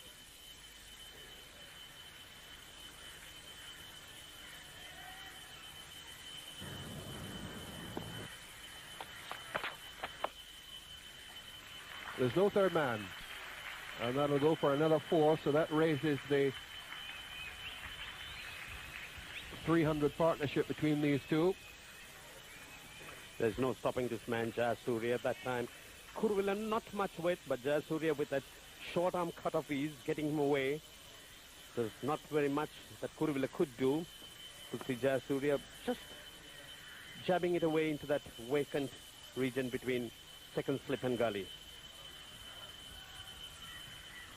Quite close to his body, but gets on top of it on his toes, and away the ball goes.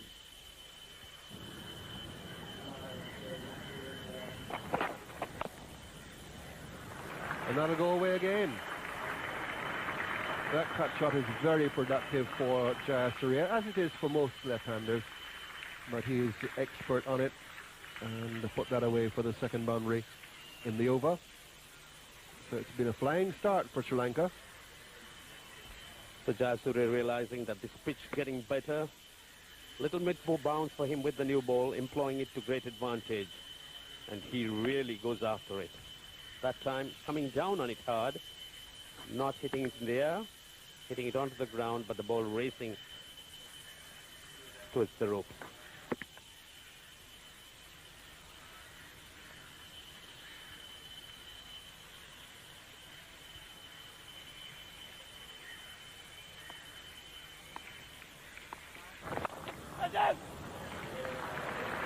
Well, he's gone down the ground this time, hit that very hard indeed, and picks up another boundary for it.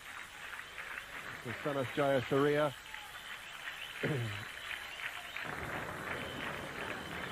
Jayasuriya had been quite quiet, making runs into that mid-on region, but picking that gap, going through the aerial route, and 4 more runs to him. Right into the middle of the gap between the bowler and mid-on.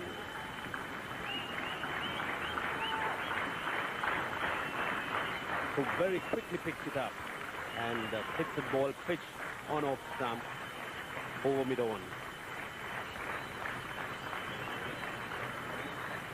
Hand clapping goes up around the ground here in anticipation of Jayasuriya's double 100.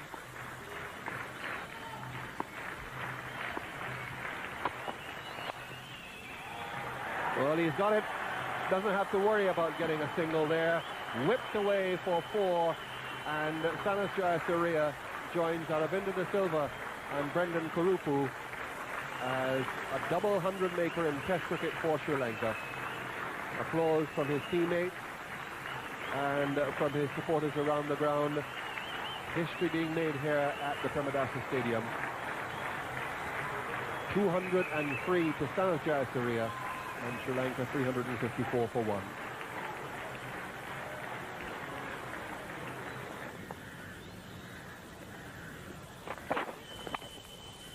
Mahanama's turn now to get into the act. He's found the gap too on the offside.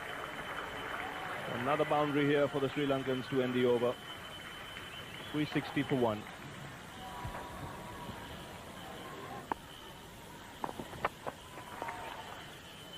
And we'll have to wait and see if he got any bat on it. Wide signal by the umpire. looking for that extra bit of swing, but just losing control there, Prasad. And a bit of frustration for the fast bowler here. Trying to bowl a little bit wider the crease, put a bit more effort into it. You've seen that it is swinging just fractionally with that breeze.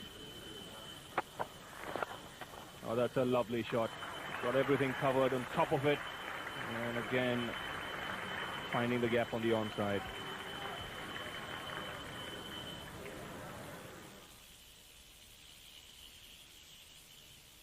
Jayasuriya, I think, initially set himself to hit it through the offside, but so good is this man. He just adjusted, turned with it, and not even a follow through. It's almost like a push, Ravi, and that's as hard as you'll hit the ball all day.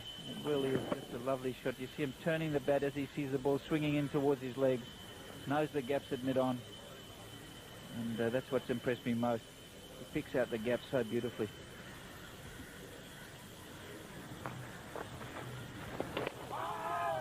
Oh, what did that miss? That was very well bowled by Chauhan. Little unlucky. Beat Jayasuriya all ends up.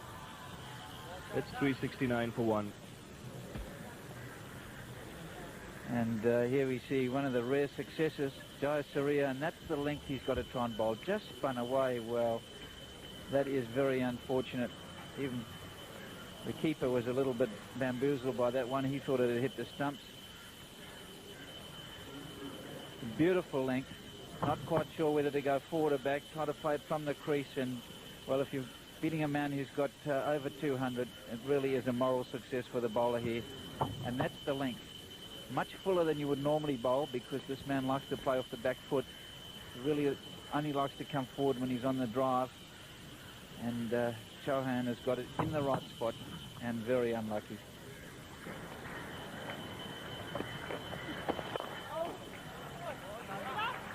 That's a nice shot on the onside. A long chase here for Sidhu. But again, the ball wins. Again, a teaser for Navjot Sidhu. Looked like he was running on a treadmill there. He just couldn't quite catch the ball. It just ran away from it. Mahanama timed it reasonably well, not quite off the centre, and we can see Sidhu setting after it. He really just stayed the same distance from the ball all the way to the boundary.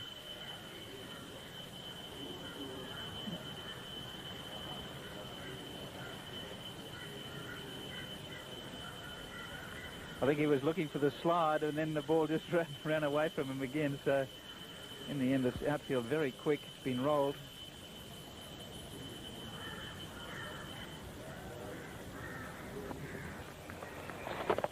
Oh, that might be close. No, there was a double sound, but obviously coming straight from the pad. Bit of hope for the Indians there at the time, but Jayasuriya trying to play across the line. Stretching his pad, trying to work it down towards the square region. Only got the pad.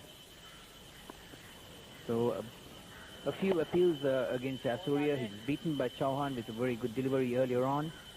So the Indians still not giving this up. Pitched out to the leg stump, getting the pad. No pattern on it at all.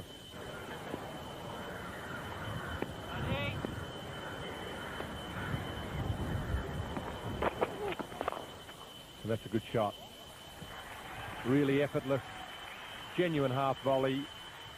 Just hit straight through the line, and that really is the consummate off drive. It's Mahanama who has grown in confidence. When he first came around, he was trying to work the ball around a bit, but grew in confidence and started playing a lot of strokes in front of the wicket, known to play a lot on square of the wicket, and that was the perfect straight drive. Right behind it.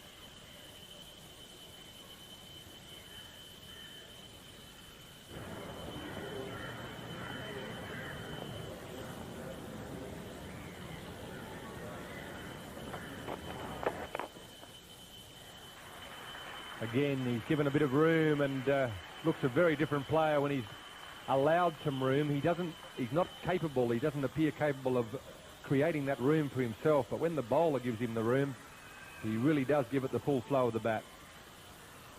A lot of wit there by Ganguly on that occasion. Giving Mahanama the flow of the bat, flow of the arms, and going right through with it.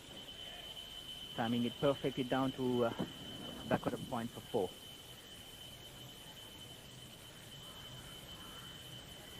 The outfield was rolled again this morning, so it's quite fast. See the ball bumping across the outfield, but the outfield's reasonably smooth and hard. Just outside the line of off stump there and well forward. Very hard to give those out. On that occasion again we see Mahanama pushing his pad. Ball held the line a bit and came back into him, finding it hard to bring his pad round. But well forward on that occasion. Mahanama really come onto his own now. At the start of his career he was given the opening slot.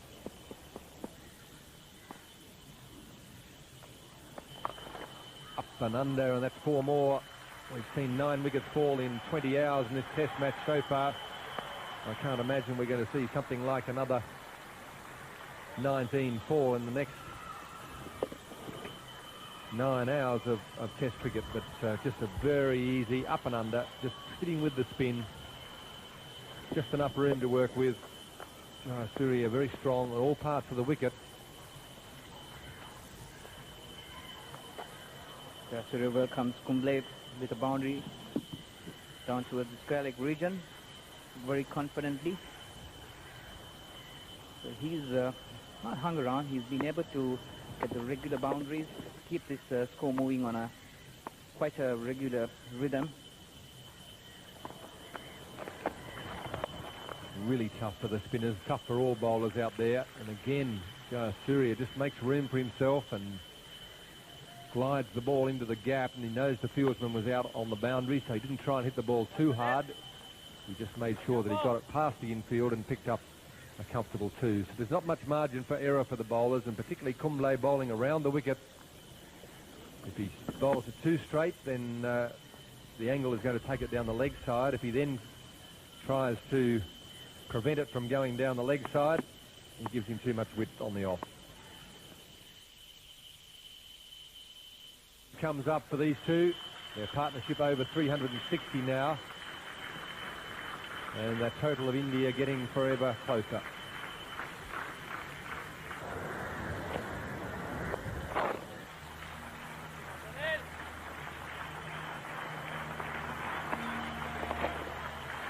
He makes sure that he goes into lunch, batting on 150. Wait for umpire K.D. Francis to see if he takes the bails off or no.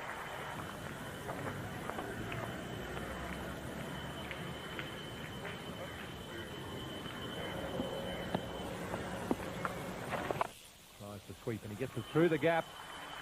Rather an ambitious shot and a suggestion, and that's his highest score in Test cricket. It's a personal milestone for Mahanama. Rather a creative shot, perhaps a little bit frustrated.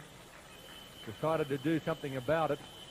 Tried the unorthodox, and on this occasion it came off. Yes, I think you can give some marks to the bowler there. He frustrated them into doing that. But the wicket is just so good that he was able to get his foot into line with the ball and just get it from outside off. Because when you've got 150, he's seeing it pretty well. Backed his iron on that occasion.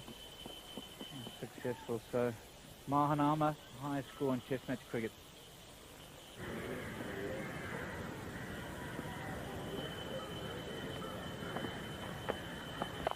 In the air again, but this time wide of the fieldsman. That'll go to a boundary. I think Kumble will be encouraged by that. The fact that he got the ball hit back in the air towards the end of last over, and again that ball has been driven in the air, will give him some encouragement. It really has been the best spell of bowling so far in the innings for India. It's pretty good delivery. It's equally well played. You'd expect it from a man of 150. He likes to give himself a little bit of room. It is just fractionally wider, and he has struck it really well.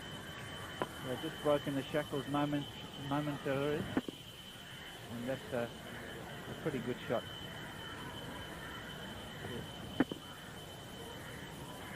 Through the gap on the offside.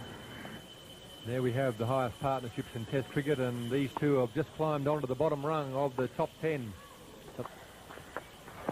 Slower ball in the air. Finally a false shot. Haven't been very many of them, but I think at last the bowlers are starting to create a few doubts in the mind of the batsman and drawing the odd mistake. Yeah, Kumble very unlucky here. Nice flighted delivery, much more flight, looking for that rough outside off.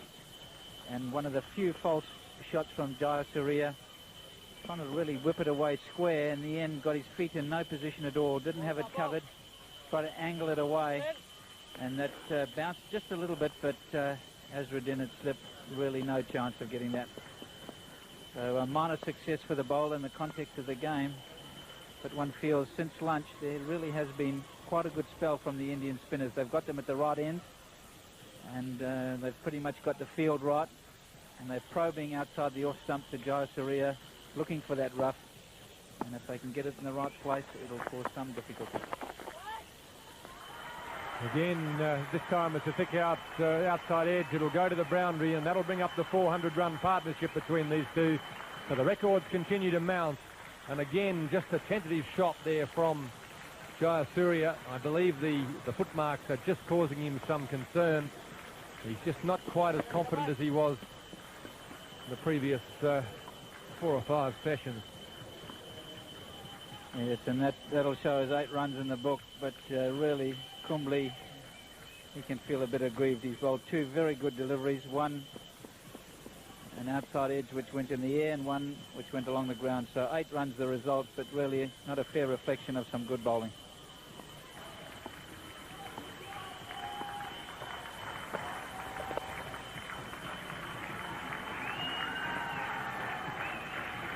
Brings Jayasuriya up to 249. The crowd now beginning to become animated once more as he comes towards the edge of another landmark.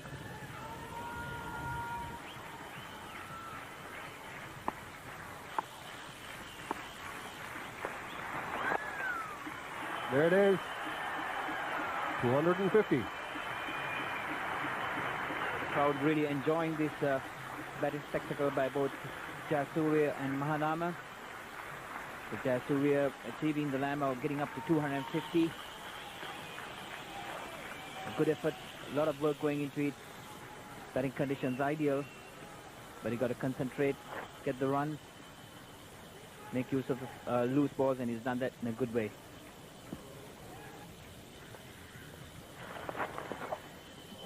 Right through the keeper, that'll go for 4 byes. Umpire Francis just checking to see as it rolls across the rope, and it makes the signal. So 4 more to the score. Difficult ball for Mongia to deal with down the leg side. So this negative bowling coming into the right-hander, bowling down the leg side, and on that occasion Mongia unsighted.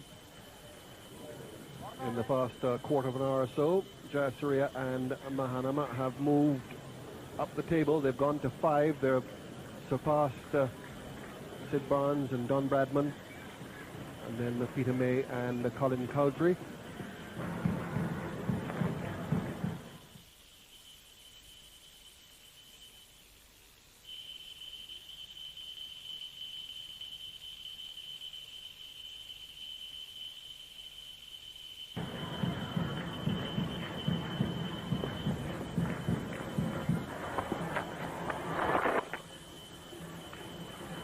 There's the 1,000 runs for the game, for the loss of 9 wickets.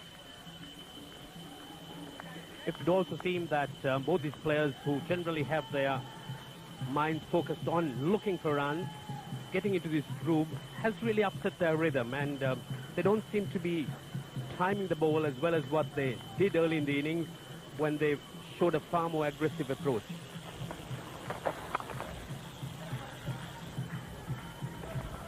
Need to stuck, and Jayasuriya looking for the second, challenging the fielder. One must give Jayasuriya credit for the manner in which he's still running between wickets despite the fact that he's been out there virtually for every minute in this test match.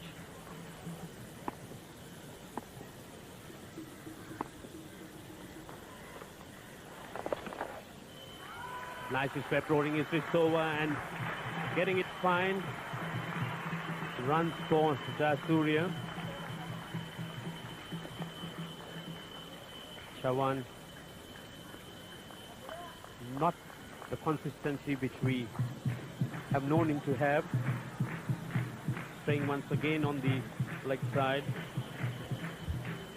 Jayasuriya rolling his fist over and once again getting a lot of bat on it. Hitting it very late, managing to get it fine.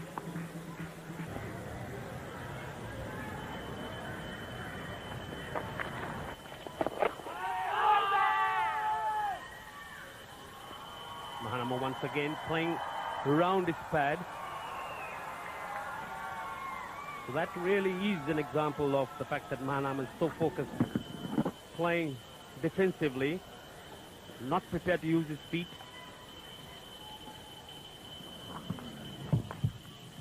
A very relaxed Sri Lankan team in the dressing room.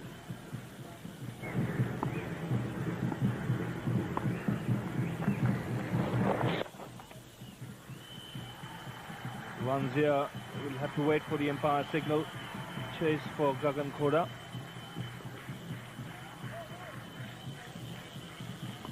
And by signal by umpire Steve Randall.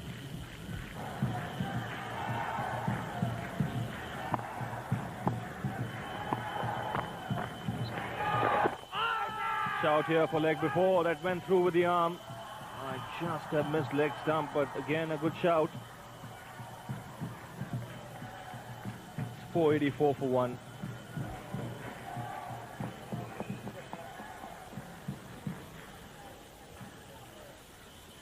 And this is a pretty good shot. It's perhaps just pitched on leg, and well, if it's going down, it's very marginal. He did come in quite close to the stumps, so not a big angle. Where does that pitch? Well, I think that's a pretty good shot. And we'll see a little discussion here between the bowler and the umpire. Mr. Randall, where did that go?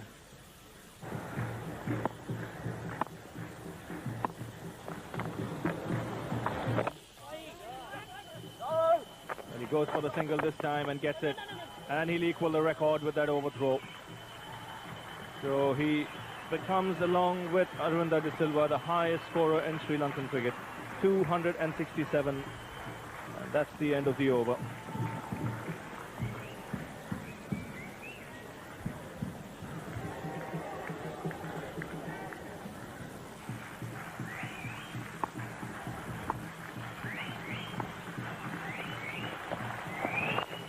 That's it. He becomes the highest scorer for Sri Lanka in Test cricket. He gets a pat on his back from Roshan Mahanama as he crosses over. And the Sri Lankan dressing room giving him a very good ovation. Highest score by a Sri Lankan in Test cricket.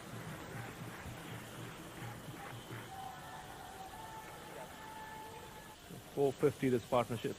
The all-time best 467. It was between New Zealand and Sri Lanka.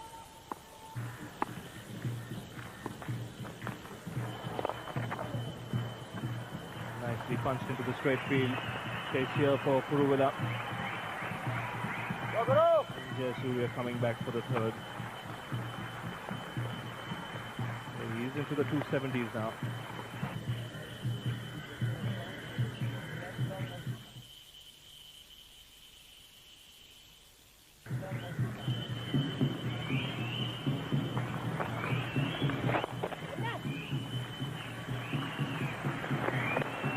So that raises a 500 for Sri Lanka. It's 1 wicket down. End of the first over after the tea break.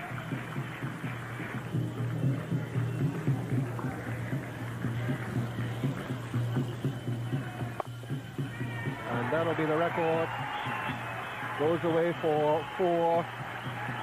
No pair in the history of Test cricket has now added more than these two. They're put on 470, and that erases the 467 for the third wicket between Martin Crowe and Andrew Jones of New Zealand against Sri Lanka in Wellington in 1991. We all know it. Another record gone.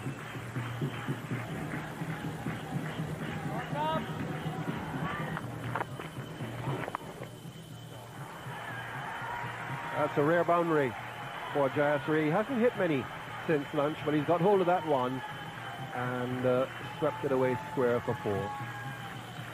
At 500 balls faced, that in itself is quite something. 30 boundaries in his 281 not out. Strike rate has dropped a bit on what it was early in the innings.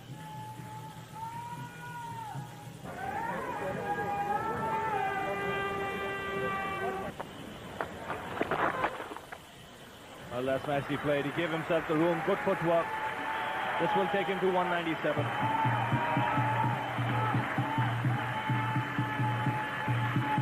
Manama who likes to make a bit of room to play on the offside. Sometimes doesn't get cramped up. But on that occasion, being in the 190s, made good room and powered it down to the cover boundary for 4. This will be the first time in the history of Sri Lankan cricket where you have 2 batsmen who have scored double hundreds in the same innings. Mahanama has the opportunity to do that.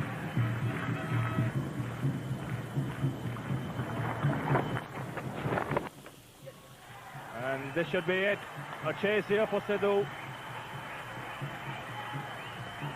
And even though he pulls the ball back, Mahanama has time to come back for his 200th run. So again, a standing ovation from the dressing room and the crowd that have collected here. A very, very good effort from Roshan Mahanama. The Sri Lankan dressing room all applauding them, the crowd appreciating this batting performance by Mahanama, being greeted by Jayasuriya. Azharuddin also showing his appreciation on this inning. Mahanama has really established himself, got himself together in this innings of his, coming at number 3 and moving into the 200. There's that statistic for you. The highest first-class score in Sri Lanka, now made by Sanath Jayasuriya. The previous highest of Frank Worrell.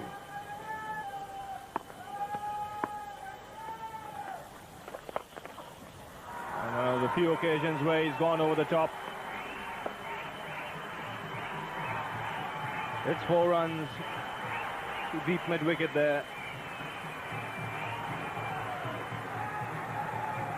And the partnership now worth 501. Jayasuriya, who has not taken the aerial route very often, just remember just the second occasion that he did this. Both batsmen seem to be getting tied down by the 2 Indian spinners, Chawan and Kulkarni. And he breaks the stranglehold by going over mid-wicket for 4.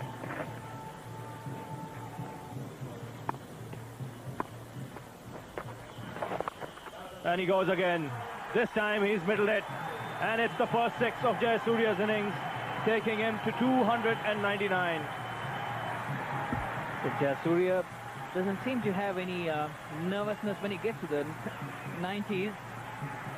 And when he was in the 190s, he went in an aggressive mode and seems to be repeating this in the 290s. So he moves on to 297 with that 6. So that's the first one over the line. So Jayasuriya seems to be taking the attack on when he gets into the 90s. Beg your pardon, he's reached 297 with that shot. He doesn't hang around the 90s. We saw him going to the 90s for his first 100 very quickly. Then again, when he was around 190, he raced away to 200. And now with 2 shots, he's gone from 187 to 297.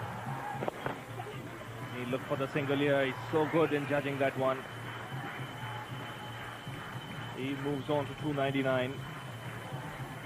Good response by Mahanama. He was on the front foot looking for the 1 and went with the shot. So just 1 run away from the elusive 300.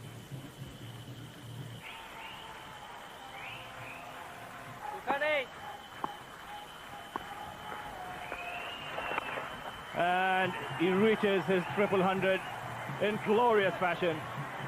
Smashing Kulkarni over mid-on. 1 bounce across the rope.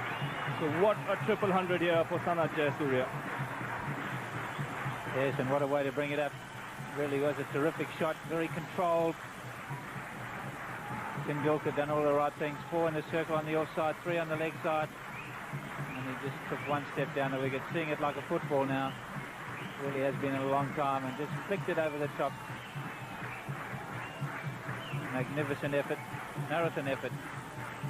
For 300 in a test match, Jaya Surya joins a very elite circle of players. And the first Sri Lankan to make 300 in a test match. And he goes in the air this time. He's timed it beautifully. It's his second six. Yes, and Shahan just straying onto that leg stump. A little bit of pressure relieved now. He's got his 300. You can see this one just drifting on the leg stump, and Jaya Surya just picked it up beautifully. Drop kicked it right over the boundary. And such good timing. Over it goes. Well fielded, sir. The timing was so good, it was hit against the spin. And this time he plays a lovely shot through mid-wicket. Again in total control. Again a chase for the Indian fielders. And again the ball wins. Yeah, that's a tough one for the fielders at this time. Been out there for 2 days. And Kuravilla, the strike bowler, giving chase. He's had 1 or 2 long chases. Just pushed into the gap. Again onto leg stump. Just flicked it away. Long chase. Really not making much headway onto the ball, and just arriving as it gets there, and just see it go over the ropes. So that boundary now taking him to 316. 33 boundaries and 2 sixes.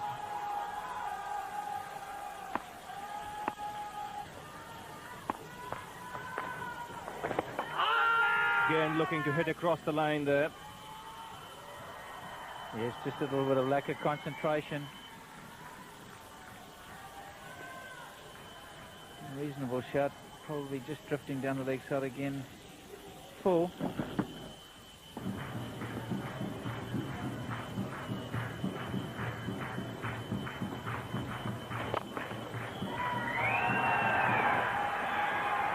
Four more.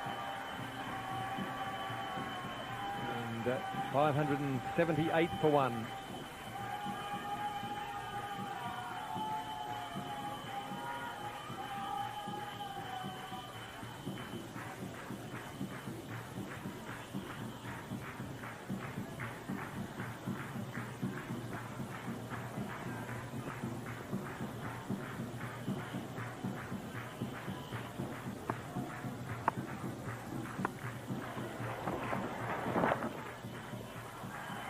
Should get at least 2 here. Chauhan's got a long run around the boundary. He will cut it off.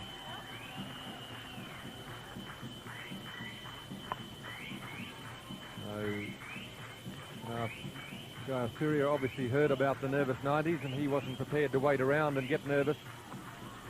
Just accelerated through that section. He's accelerating along towards the highest score in Test cricket. If he continues in this vein, it won't take him much longer. This partnership certainly has been able to get to this strength due to the fact that these two players have in fact shared the troubles of the partnership, helping each other at times when one has had a bit of trouble with the bowling, helping the other batsman through.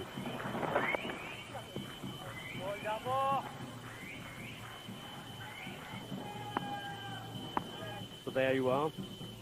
If these two survive, it's been the first partnership in Test cricket to survive 2 entire days. Jayasuriya and Mahanama. Great strength of endurance. Well, wicket fall on what was the last ball of the second day's play. It's not going to happen on the 4th day, and what a day it's been for Sri Lanka.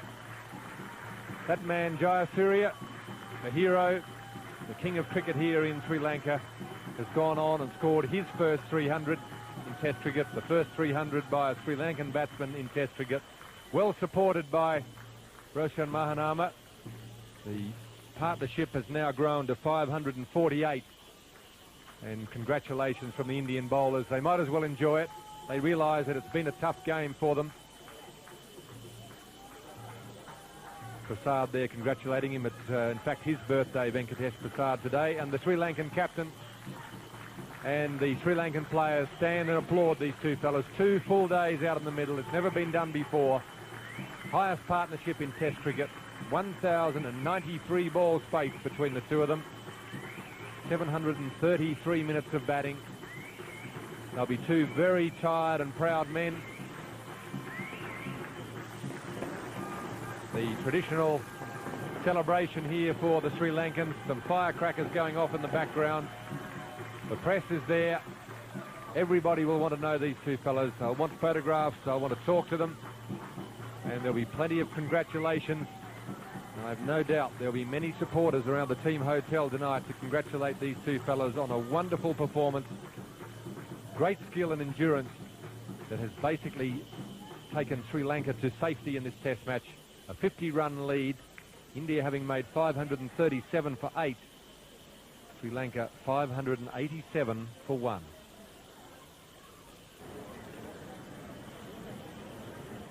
Stadium here in Colombo for day 5 of this first test match between India and Sri Lanka. We just have a look at the surface of the wicket where we've been looking for the last few days. We'll see that there is virtually no change whatsoever. It's still a very hard and even surface. The cracks that were there on the first day haven't opened up at all, and the footmarks where the bowlers have followed through and the batsmen have run down the pitch really haven't opened up. There's no dusting on top of the surface, so I don't think the bowlers are going to have any joy at all. And whilst you've got to admire the batting performance of those, particularly the Sri Lankans in the last few days, just have a thought for the bowlers. It really has been a thankless task for them. At the end of the day, Test cricket needs the bowlers to be in the contest.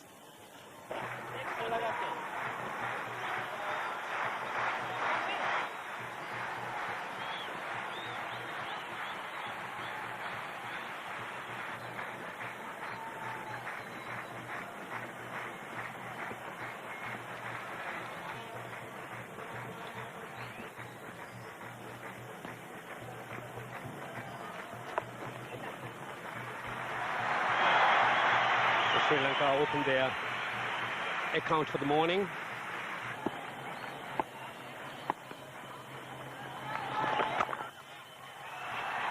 And he adds to his runs here. That'll go all the way for 4. So Sanath Jayasuriya has got the crowd going. End of the first over, and Jayasuriya's first scoring shot is a 4.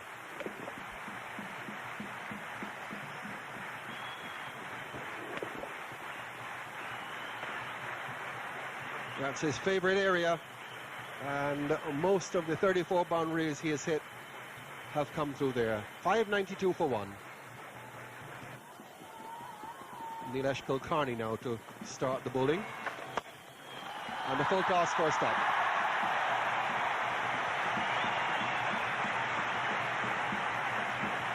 A juicy full toss by Kulkarni gets Mahanama on his way.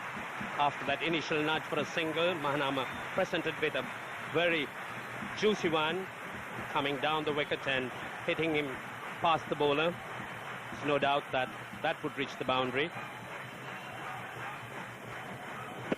This youngster just a loosener in his first delivery of the morning. What better delivery could a batsman ask?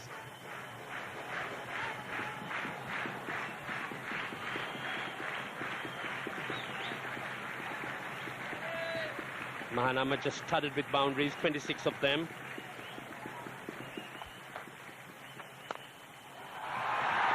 And that'll be another one. This is just what the crowd has come to see. They might have feared that these two would have gone out there and just got it in singles. No such thing.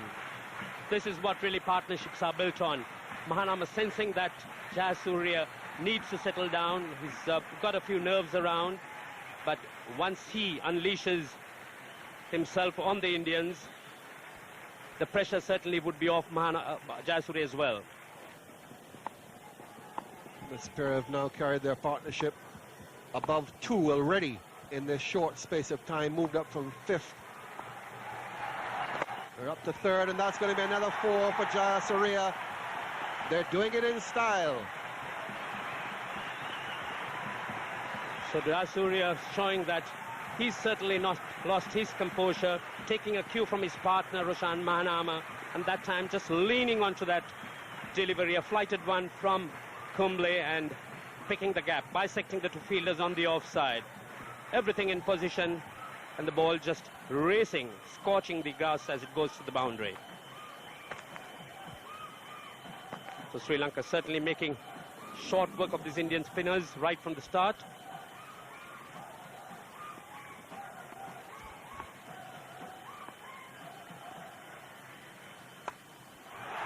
Another one. Well, they might have thought they were coming to a test match, but this is very much the one-day variety at which Sri Lanka are so good. Fours in every direction. The vast crowd bringing about this limited over atmosphere. The drum beats, flags fluttering around, and Jayasuriya and Mahanama providing the fireworks.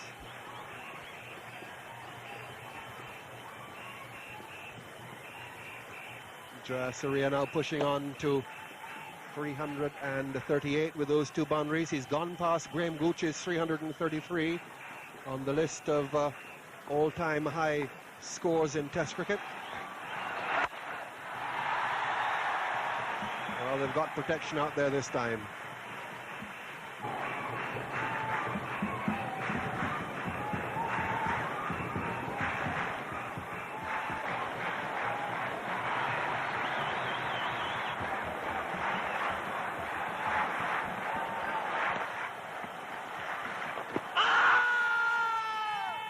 He's out. He's given him. Umpire K.D. Francis has ended the partnership and brought a hush to the Premadasa Stadium as Mahanama's fine innings ends with a leg before decision from Kumble, and the hush is now broken and followed by the appreciation of this huge crowd here.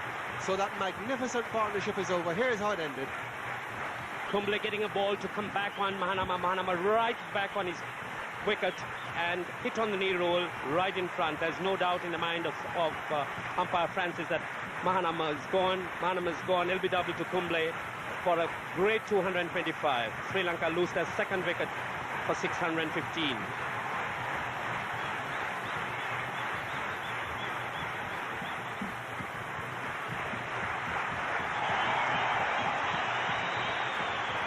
So there he goes. Partnership of 576 between Roshan Mahanama, who goes back into the dressing room having been dismissed for 225, and Sanath Jayasuriya, who is still there, 340, and a tremendous roar from the crowd, not only when Mahanama went off, but also to introduce and to welcome the man who previously held Sri Lanka's highest score in Test cricket, 267. In comes Aravinda de Silva. So a change in bowling. The youngster Nilesh Kulkarni has been taken off after being struck for 3 boundaries in his first over of the day, and the more experienced Rajesh Chauhan has come on. He's gone. Jayasuriya caught at silly point, so the record will elude the left-hander, and he walks off in disappointment. And for the second time in a few minutes, the Premadasa Stadium is hushed. Pats on the back from the Indians, sympathy from them, and shock around the ground as Jayasuriya is caught at silly point for 340. Certainly a stunned crowd here at the Premadasa Stadium as Jayasuriya walks back. These partnerships usually go when one batsman's out, the other goes as well, and Jayasuriya is no different. He's gone, very cleverly taken by Chauhan. The crowd rises in appreciation, the Sri Lankan dressing room. Jayasuriya, no doubt, very disappointed, but a great innings coming to an end. Here is how his innings finally ended, the first time he had given a chance through it. A very good delivery there by Rajesh Chauhan, getting that ball to bite and turn. Jayasuriya pushed on the back foot, getting it on the middle of the bat, but a little bit of bounce that time for Chauhan. and really the soft hands weren't there for Jayasuriya, and the ball just lobbing on to Selimidov, and you could see Jayasuriya's anxiety as soon as it left the bat.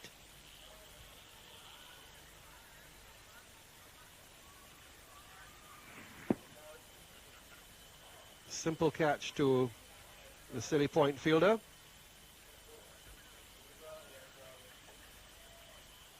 And elation for the Indians.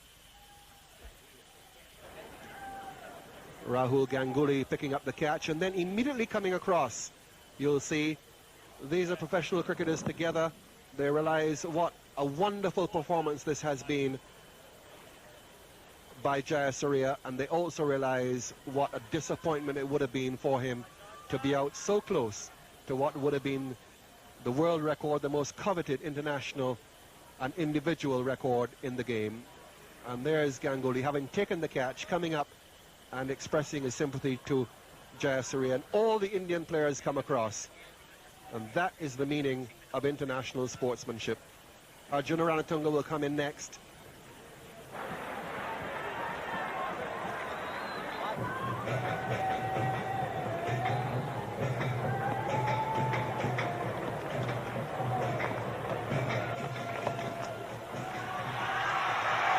Arjuna gets off the mark with a sweep down to fine leg. This is what all this great game of cricket is all about.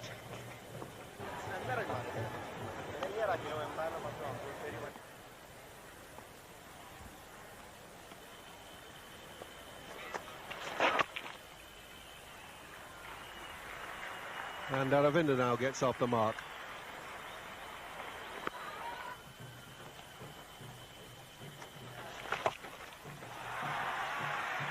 Well, if they can get some of that in the next couple of hours from Aravinda de Silva, their disappointment will be assuaged to a certain extent. The stage was in fact held by Mahanama and Jayasuriya, but de Silva not to be overshadowed. Anything bad he's prepared to destroy. He can be brutal, ruthless when the ball's short. Anything remotely short, de Silva pounces it on it very quickly, and there's no stopping him.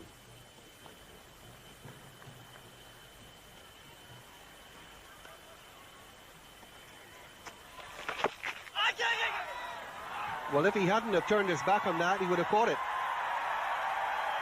Off the under edge, into the top of the pad, but self-preservation was the first instinct. And the catch went a bagging. 623 for 3. The two batsmen, stars of the moment, have both gone early this morning.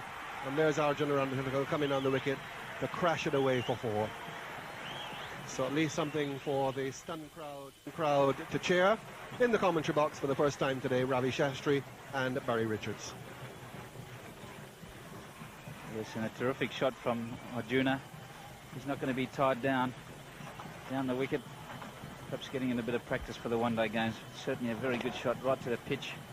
Not afraid to, even though the spinner's away from him, not afraid to go down the wicket, and a very good shot. Yes, he's another player, an excellent nick. Ranatunga had a fabulous Asia Cup. And there should be 4 more runs. He plays this shot very well, the sweep. He controls it nicely.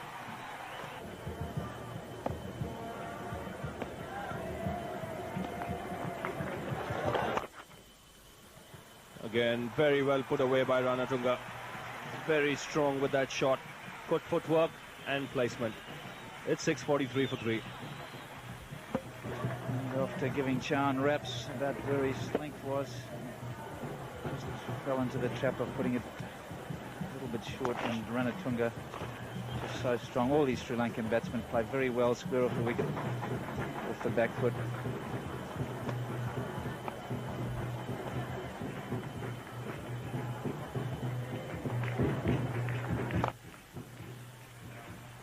And this is again beautifully timed by Ranatunga.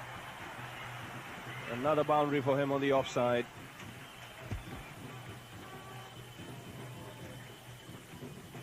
Well, the he's made his intentions very clear.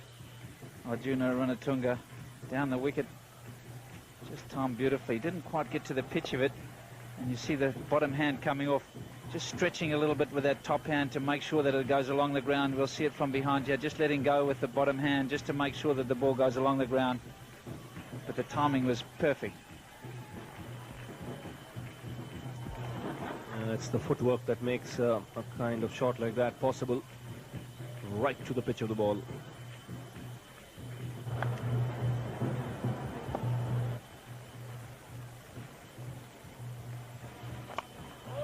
And hitting across the line here, and this time successful. So the 650 coming up with that boundary, 652 for 3.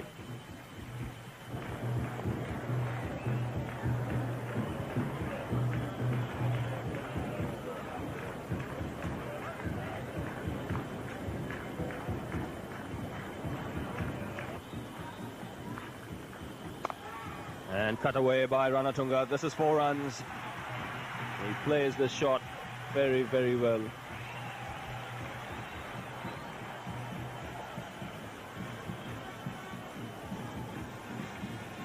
And Chan again just falling into that trap. That's just too short. It really isn't all that short, but on a wicket like this and players who play so well off the back foot and square of the wicket, you really have to keep your concentration up. You've got to make the players come forward. And when he does that, he's taken on the full by Ranatunga and dispatched to the onside for another boundary. So consecutive boundaries here for the Sri Lankan captain. Yes, just overcompensated. He'd realised he'd done the wrong thing the ball before.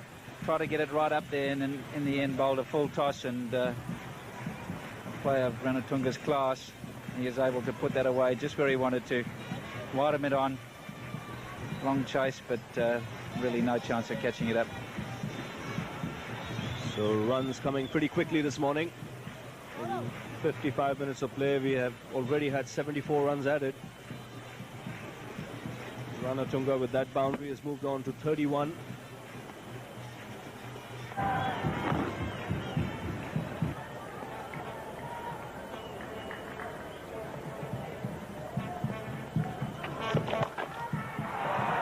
This over, very poor over. He's bowled a short one outside the off stump to Ranatunga. That went for 4. Then a full toss. And now a short one to Aravinda De Silva. And players of these class are not going to miss those bad deliveries. Way too short, spinning in. And he's just helped it on its way. So not a good over for Chan.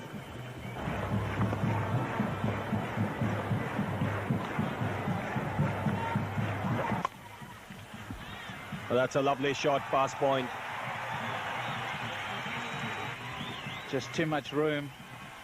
Aravinda very strong in that department. You can just see that's outside off, and he's just flailed it away. Just backed his eye, hit it square, and just a magnificent shot. Not much footwork, just giving himself room to swing those arms through. And Kilcarney just straying a little bit outside off stump. And that is a class shot. Well, he sure is an exciting player. One in full flow, De Silva.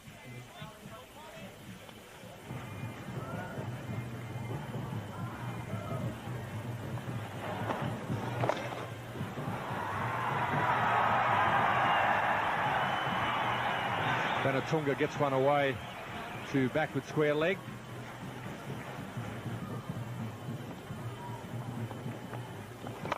Unfortunately, the bubble was burst as Ranatunga goes down the ground, mishit it. There's a chance of a catch. He can't get the hands to it. Kuravilla, the fast bowler, made ground coming back. The ball drifted around in the air. He may have got a finger to it in the end. Possibly something that should have been taken. Ranatunga not being able to really get under that one. Getting the top of the bat. And that going right up in the air, not timing it as well as he would have liked to. Kuravilla making a very good attempt there. But he had the last moment the ball drifting away from him. So I feel if the Sri Lankans accelerate, get about 180 ahead, and would try and make a game of it by sending the Indians in, to score 679 for 3.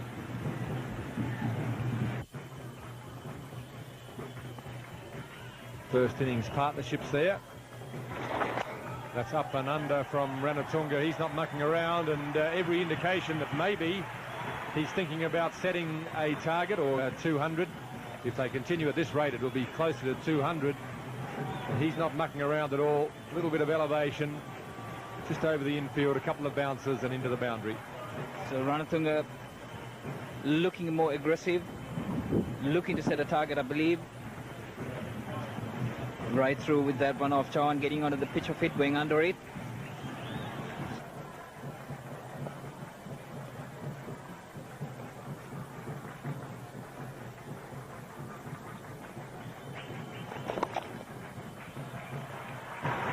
That's a very, very good shot. You don't have to be offline very much on this wicket at the best of times, but against a player of this class, you can't afford to stray onto the pads. Aravinda very quickly into position for this. It was really not a bad ball. Pitching about leg stump, but I think it was picked as the wrong one. And Aravinda just hit away with the spin and plays that shot as well as anybody in the game. Placement perfect. Aravinda picking the spot there. The deep square leg much finer. Playing it square and timing it down. This time the faster flipper outside off stump, and he shows his all-round versatility. He lays back and crashes it past backward point. There are very few players in the game who can play that any better either. De Silva waited on that one. De Silva waited on that one. Shot close to his body, but able to give himself room, pick his spot. There was the sweeper and the backward point in between the two of them for 4. 696 for 3. That's also in the top 10 of all-time test match totals. It's in the air, coming down to fine leg. Kuravilla unable to make the ground to come in and catch it. The ball was never in the air long enough, and nor was it going to carry. I don't think Kuravilla or even Green, the latest world champion for the 100-metre sprint, would have been fast enough to get in to catch that one. Ranatunga helping that guy. Doesn't play much of those shots. Not able to keep that down.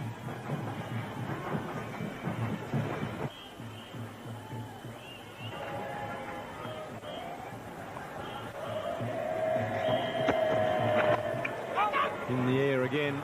We go for 4 down to the fine leg. That brings up the 700 for Sri Lanka. They take the total to 701 for 3.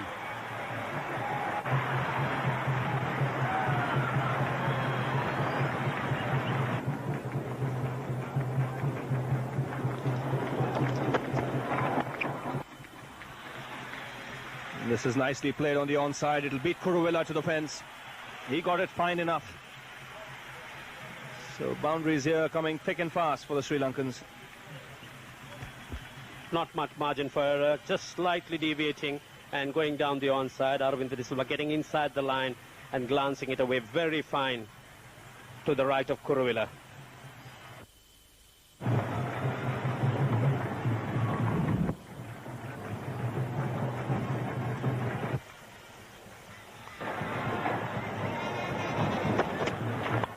Well, that's a lovely shot to bring up his 50. As good as any you've seen in this game.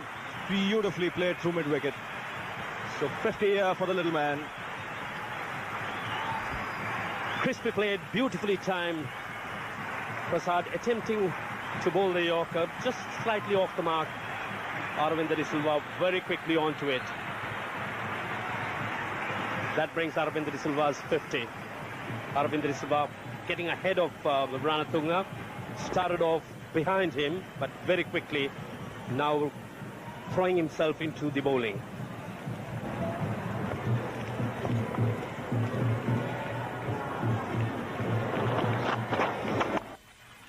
He's taken the aerial route here, over point, and another boundary. That's 100 runs in the session. In fact, more than 100 in the session. 130 runs have come, but that boundary brought up the 100-run partnership. The 100-run partnership's more the norm rather than the exception in this test match. And a glorious shot to bring up his 50. That was just dismissed from his presence by Arjuna Ranatunga. An absolutely cracking shot, bringing Ranatunga his 50. Just getting behind it. No pitch delivery. Run just launching into it with all the body weight behind it.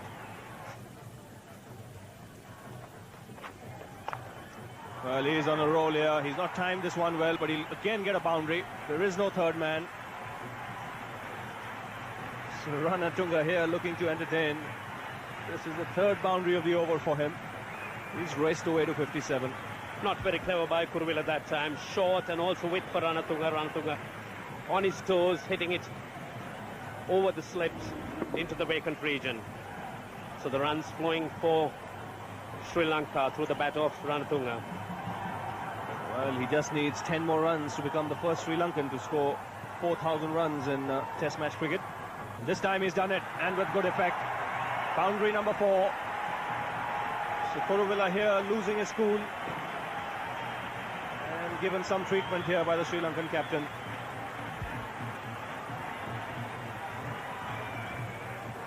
Kuruvilla certainly having lost his head, continuing to go short on Ranatunga, and that time Ranatunga just diverting that over mid-wicket for 4.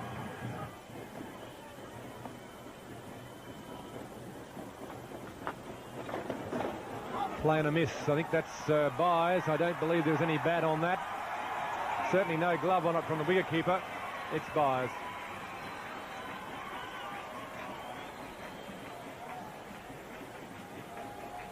Accumulate runs, accumulate records along the way. And I don't think we've seen the last of it today. And this time he's got it through. That outfield's very fast.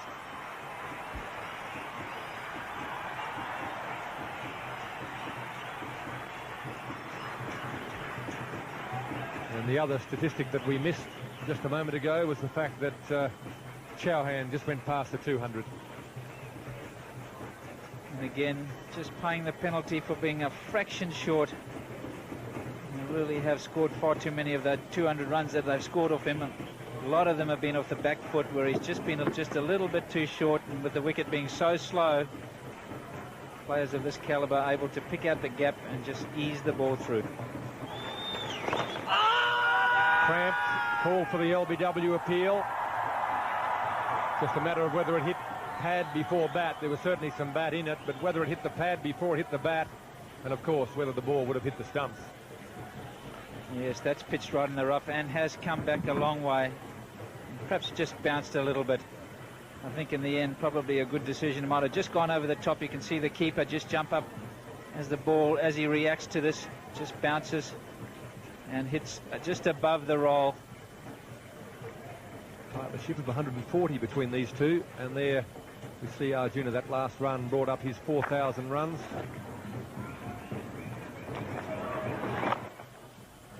And that'll be 4. He's very, very keen to work the ball away on the leg side, either with the sweep shot or, in this case, the one more square.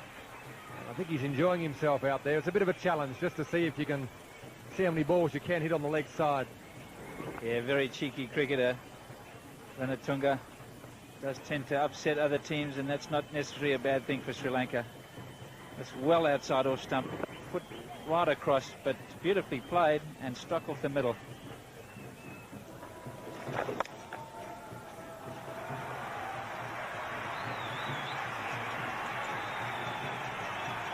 And the runs continue. Not a totally convincing shot by Ranatunga. This was a quicker ball by Kulkarni. Try to push it through, and then you'll find that it's hit the bottom of the bat and gone just a little bit finer than Arjuna Ranatunga would have liked. The bottom edge of the bat, but enough bat on it. Very, very fast outfield, baked by the sun, and perhaps just a little bit unlucky. Spoil the concentration. Over the top, deep mid-off. Just landed in front of Navjot Sidhu down there. He made some reasonably good ground, but he couldn't get to it. Sri Lanka 772 for 3.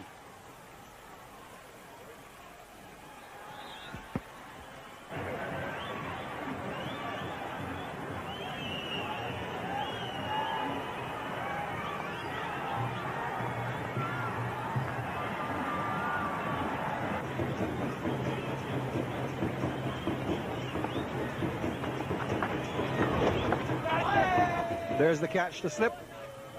Not out, says umpire Randall. Ball coming off the bottom of the bat, a bound ball. And umpire Randall will have none of it. So the catch taken at slip, but it's got to be on the full in this form of cricket. On the beach, perhaps, it'll be out, but not here. 774 for 3.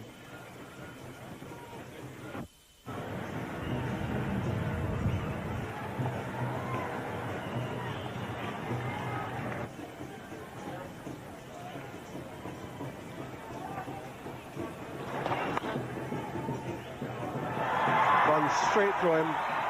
Venkatesh Prasad, big man, not being able to get down in time, and it goes for 4. Chauhan persisting with that line wide out to the off stump.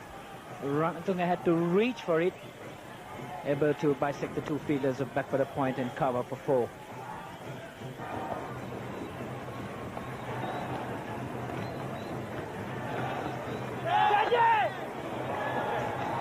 Louds shouts of catch it. No one could get there off the last ball of the over. 789 for 3.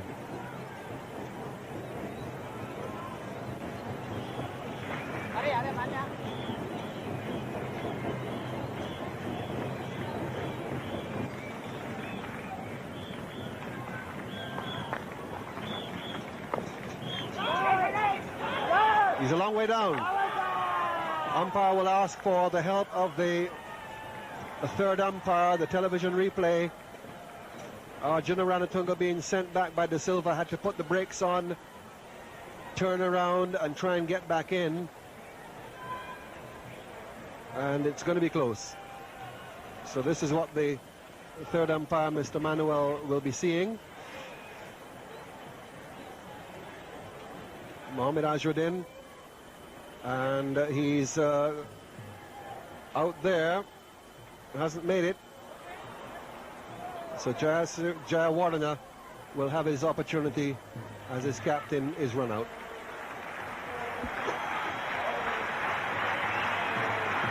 So that's the end of Ranatunga, the end of this partnership that was really building. That's the only way this partnership was going to come to an end.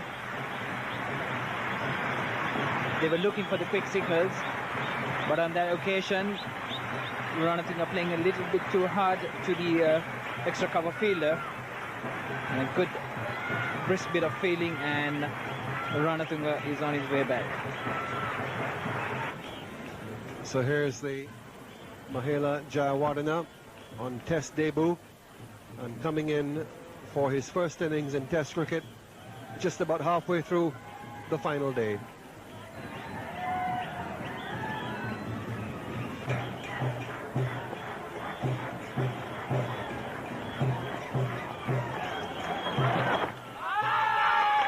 Well, is he gone? Now that's very alert work by Ajay Jadeja, the substitute. The overbalance. Now, did he get back into his ground? The Indians don't seem all that confident somehow. And it really would be a shame for a new batsman to be out in that way.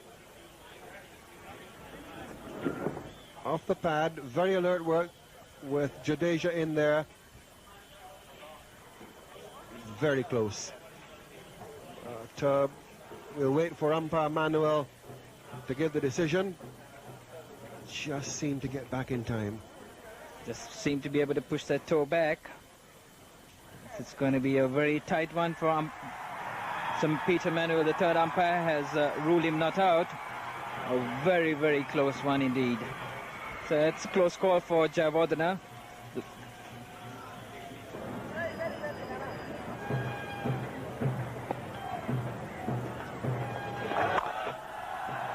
That's nicely struck by Jayawardene. Unprotected area on the offside. Jayawardene quickly pouncing on that short delivery by Chauhan and dispatching it to the boundary. Mr. Bowler just trying to throw it up. Did the right things, but this wicket is just so slow. He's able to get back, pick out his spot, and that'll give him a lot of confidence. Initially going forward, able to rock back. And how many times have we seen that shot from both the left and the right-handers? That brings Sri Lanka's 800 for the loss of 4 wickets.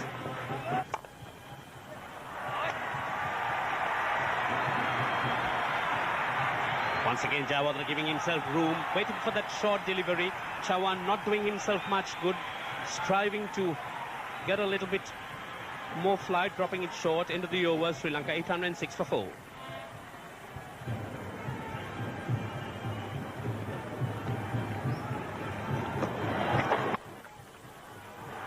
Apishi played, ball running down to third man for 4. Yeah, and you've got to feel for the bowlers in situations like that. Not really a convincing shot. I think we'll see from the replay it's a little bit too full to cut and it's hit the top edge, but enough bat on it.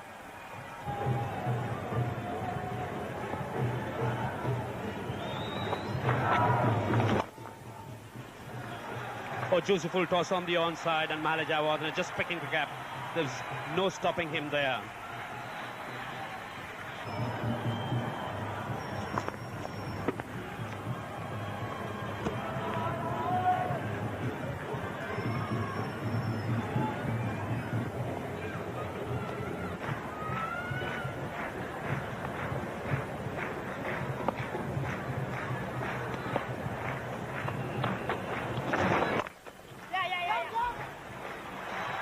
Again, good footwork there, right back on the stumps so that he could find the gap on the offside. So another boundary for the young man.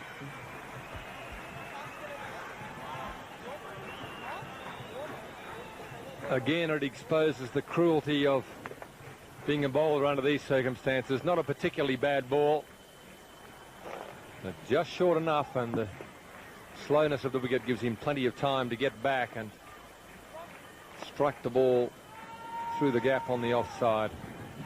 So Jayawardene getting away to a very good start to his Test career.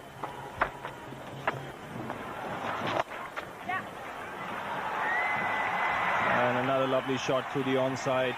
It's not an easy shot to play, but Kumble doesn't spin the leg break that much.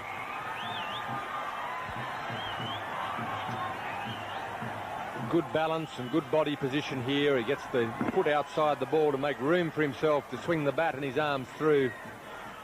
He hit that quite wide, really. Normally expect those to perhaps go past mid-on, but it really went past mid-wicket.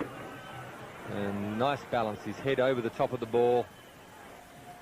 As Ravi said, there's not a lot of spin back from the leg side, so he just waited for it to drift onto the pads, got his leg out of the way, and no trouble at all to pierce the gap. The outfield quite fast. So it's been a really good performance by the young man.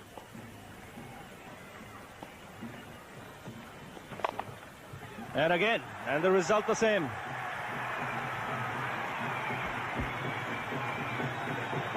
Well, you could save the replay from the first one and use it again because it is virtually identical. This time I think he did it with more confidence and moved into position much more quickly with the confidence of the previous shot. Brings up the 50 partnership between these two.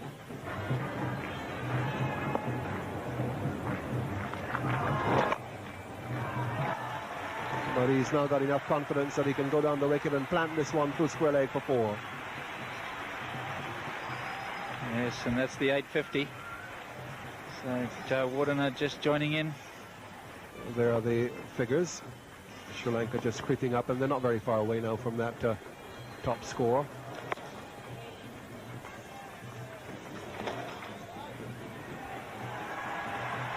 Dravid's behind the stumps now. Mongia has given away to him, and it goes all the way for byes. Dravid has kept wicket in tests before when Mongia has been incapacitated, but it's a difficult job for him when the ball is turning down the leg side. The end of the over, 855 for 4.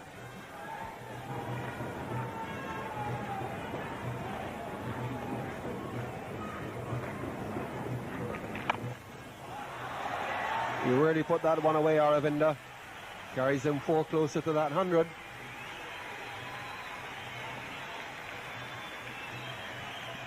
Yes, this is a very good shot. Kumble trying to throw it up just a tad slower, but anything short. Ravinda so quick onto the back foot. In fact, his back foot very close to the stumps, and he's just got plenty of time to whip that away over mid-wicket. You'll see here how far back he gets. Right back near the stumps. Gives himself plenty of room, plenty of time, and up and over. It's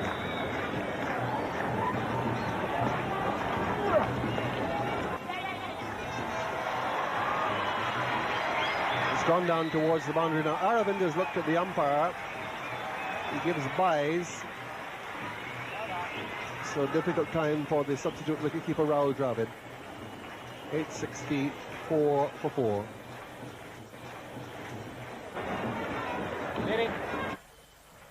We're talking to the former England captain Tony Gregg, courtesy of Lanka Bell.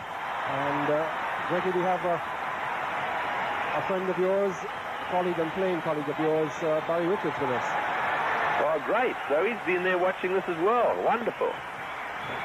Greggy, just as we speak, there's a big roar around the ground. Aravinda De Silva just turned one down to climb there, got his 3, so the score mounts 871. And, just unfortunately, we didn't play a few more test matches when we were around. Greggy, on wickets like this, I think we would have enjoyed batting. Yeah, I'm sure, Barry. In fact, I think they need to do a little bit with their pitches down there. They are too flat. There's no doubt about that. They've got to get a bit of pace into them. But still, I suppose you'd know better than anyone that the concentration required to score as many runs as he's done, or certainly both of them, because I don't think people want to forget the contribution made by Roshan Mahanama. He's obviously a pretty talented cricketer as well. Wonderful. Yeah, if you enjoyed it, must have been good fun. Yeah, it was wonderful watching them, and I think just a study in concentration. They obviously, as you have said before, there have been many occasions where they played well in one-day cricket, and they have something to prove in test match cricket. And as we speak, Jalwadina, the young fellow who's just come into the test match, first test he's played, he's just got his 50. Wonderful stroke past mid-on. So another Sri Lankan batsman gets his 50, and they just have put on a wonderful display, and it's for the country. I think they're trying to make their way in Test cricket, and this will be a fillip for all the country as a whole. Yeah, they're folks. I mean, one of the great things about that part of the world is the hospitality that's extended to folks like you and me, not just by the board down there, but also by all the individual families associated with the Test players. I don't know what sort of time you're having down there, but last time I was down there, the biggest problem was trying to work out which party to go to each night. With Sri Lanka 875 for 4, and Aravinda De Silva moving on to 104 with yet another boundary, and Jayawardena in his debut test match with a half century, he's got 51. And again, Kumble just a little bit too short. The pressure off now for Aravinda De Silva. Just got that 100, and I think we might see 1 or 2 boundaries. Very quick on his feet. Anything short is just absolutely punished. We'll see his Kumble there, just bowling from a little bit further back. I think just trying to try something different, but not to be in that case. Went for 4. He takes the aerial route and times it well. So the young man is growing in confidence here. Once he reaches 50, he's sort of blooming out now. Mahela Jayawardena, who's got a lot of runs in the domestic cricket scene and showed a lot of promise. He's come good today. Conditions ideal for batting.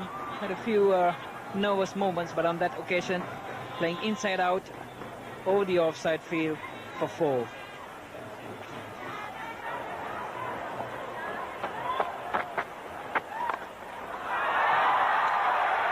We've seen another fine shot from De Silva, who's swept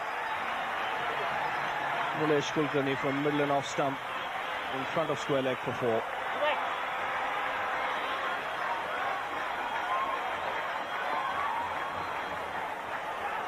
Tilakaratne has been practicing with the boys on that occasion.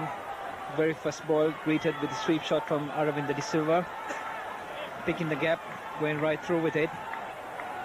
It's going to be very hard to bowl at a time like this, when everything's almost come to this position where you just go through the motions, and the batsman going for this world record. That's it. 900 runs on the board with that single. And that's not something you see very often. It's happened only the second time in the history of the game. A team reaching 900 runs in an innings in a test match. And just 4 runs away from the world record. And he cuts it away. 4 runs to De Silva. So this is the highest score by any team in international cricket in a single innings in a test match. Sri Lanka going past 903 for 7, made by England against Australia way back in 1938. So the crowd, the officials, all cheering as one. 905 for 4 the score. So very great achievement for Sri Lankan cricket.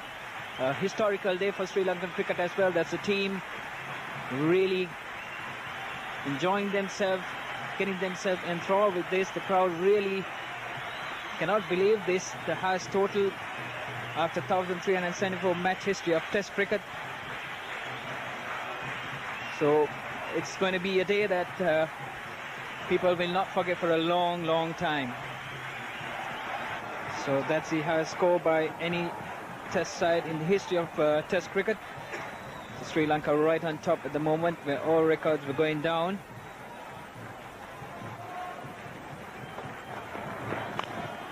Oh, he's decided to cut loose here.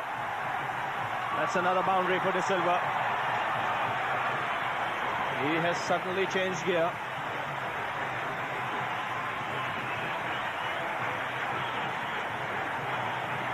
So De Silva taking the attack on.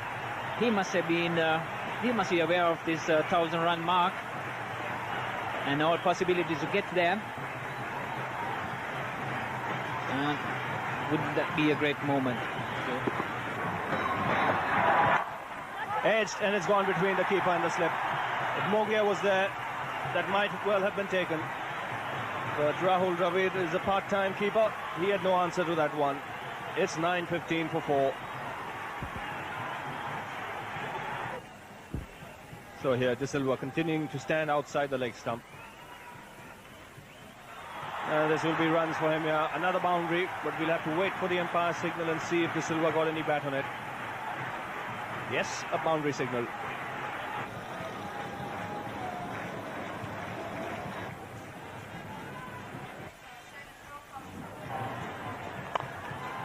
It's a brilliant catch, absolutely brilliant catch taken there by Kulkarni, who flung himself at that drive on the up by Mahala Jayawardene, and Mahala Jayawardene departs.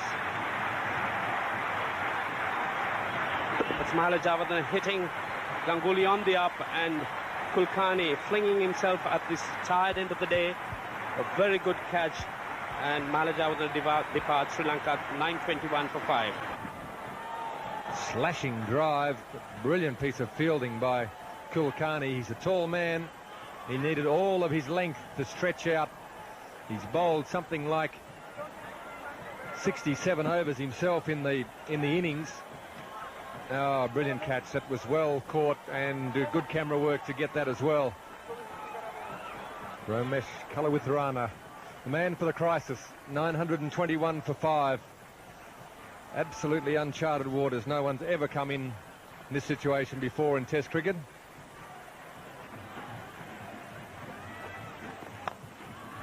That's going to be caught on the boundary, straight down his throat. So Aravinda De Silva finishes with a blaze, trying to hit it over the top and go over the boundary, straight down the ground.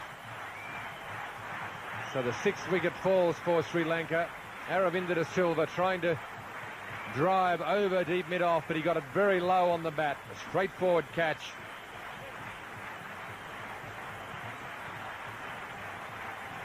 Venkatesh Prasad down there at deep mid-off takes a comfortable catch.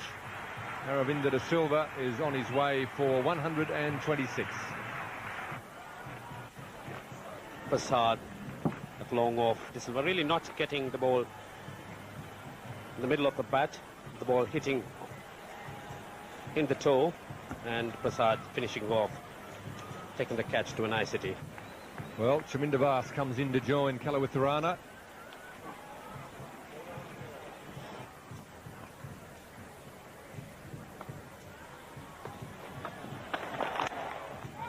Again, he tries a late cut. This time he gets it past Kuravilla, who's noticeably limping and struggling in the field with a test match coming up next Saturday. They've taken another run too. Rather untidy piece of fielding, but I think he has a leg problem or something. He's not moving at all well. And as I say, with a test match coming up on the weekend, it will be interesting to know what's going in the minds of Kalawitana, what instructions he's playing to. Sri Lanka 9:41 for 6. Are they looking for the 4-figure mark?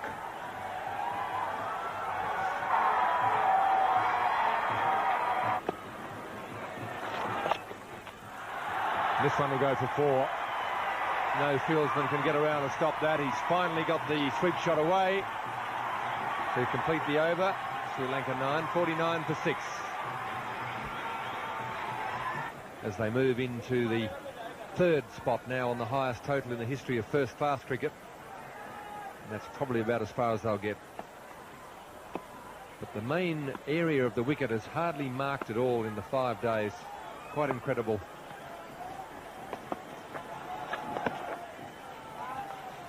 So that's the end of the over. 9:52 for 6.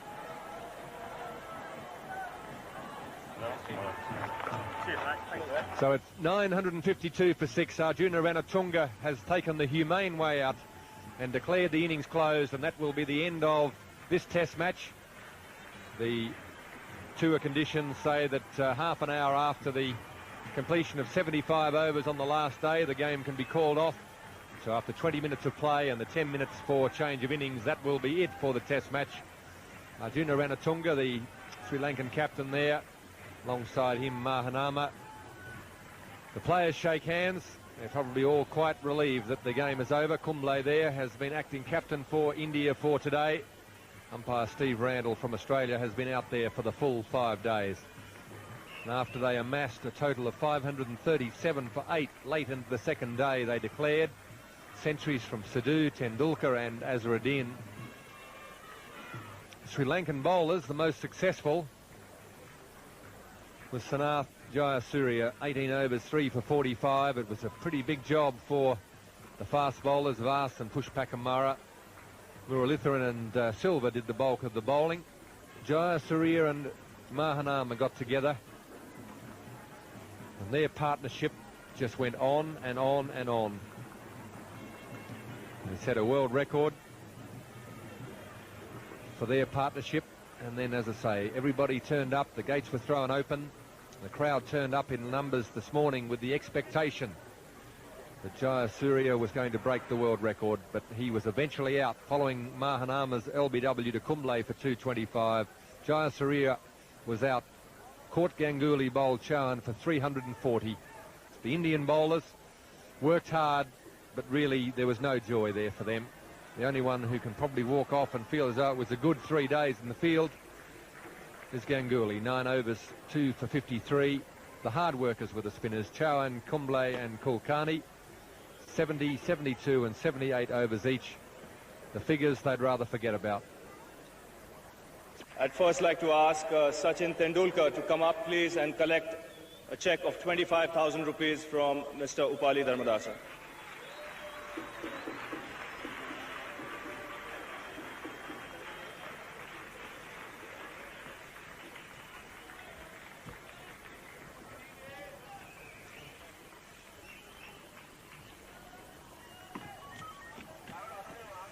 Well, Sachin, a rough 3 days on the field, and in hindsight, a good toss to lose? Terrific toss to win, actually, because, we didn't know how the wicket was going to play. I thought it would break up a little more, and I expected more help for the bowlers. But on the whole, were you disappointed with the bowling, or you thought that the Sri Lankan batting was just too good? No, I thought the batting was also good, but there was no help for the bowlers. I think if you want to have results in test matches, this is not the kind of wicket you should play on. I agree there. And another thing from the positive side from your team, hundreds for you, Sidhu and Azharuddin. So obviously you'll be looking forward to the next test match. Yeah, definitely. But as I said earlier, there wasn't enough help for the bowlers. So basically the match was dominated by the batsmen, and I wouldn't like to take away the credit from Sanat Jayasuriya and Roshan Mahanama, who really batted well. It requires a lot of concentration, dedication, application for 2 days to bat continuously. Okay, let's hope we have a better track at the SSC. Thanks a lot and good luck for the next game. Thank you. We can ask Arjuna Ranatunga now to come up and collect a similar check of 25,000 rupees from Mr. Upali Dharmadasa.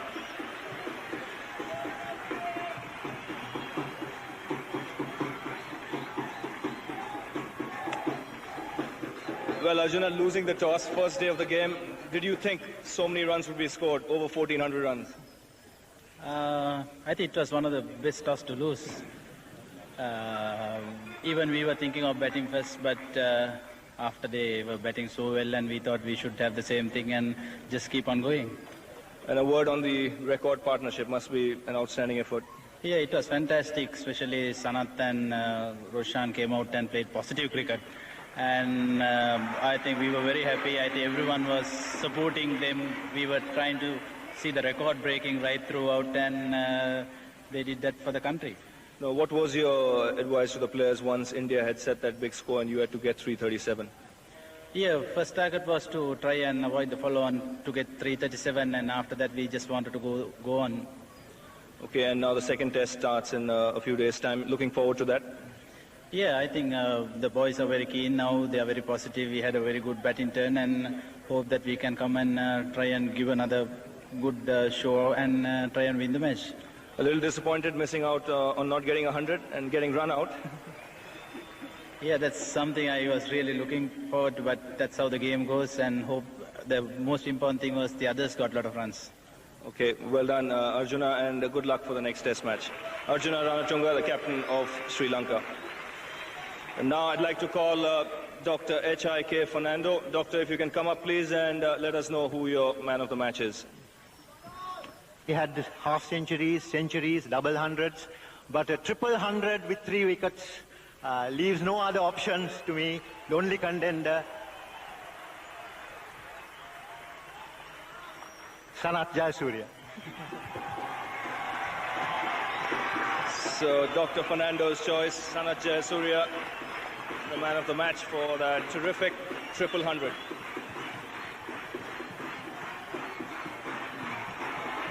And he collects a check of 10,000. Sanat, if you can come here, please.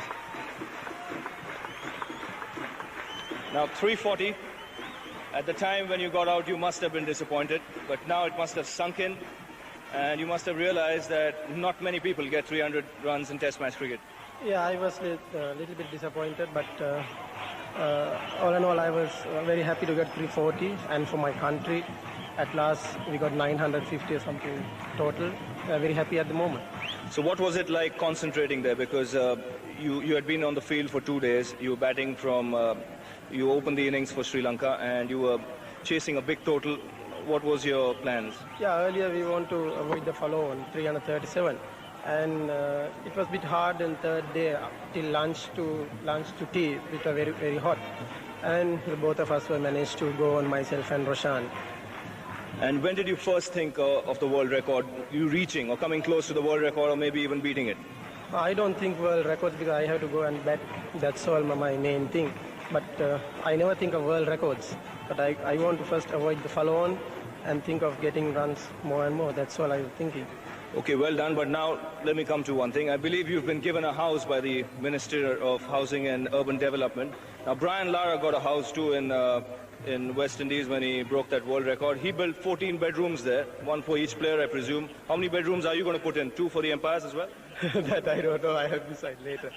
Okay, well done. Many congratulations. Terrific effort. Sanat Jayasuriya, man of the match here, 340 and 3 wickets in the game. Deserves the standing ovation he's getting. And now another award for, and it's a big one, $25,000 US for the record-breaking partnership by Sanat Jayasuriya and Roshan Mahanama. 576 runs, that's the best for any wicket. And if Sanat and Roshan, you can come up and collect that award. $25,000 US.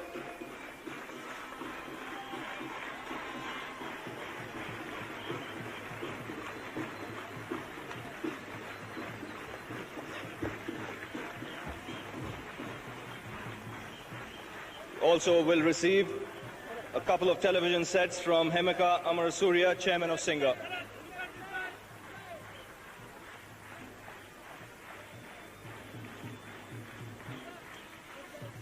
So, ladies and gentlemen, I would presume that the presentation ceremony now will come to an end. Again, we've had a fantastic test match where a lot of records have been broken, and many congratulations again to Sanat Jayasuriya for his outstanding performance. So from all of us here at the Premadasa Stadium, a very good night, and we look forward to being with you on the 9th of this month for the second test match between India and Sri Lanka.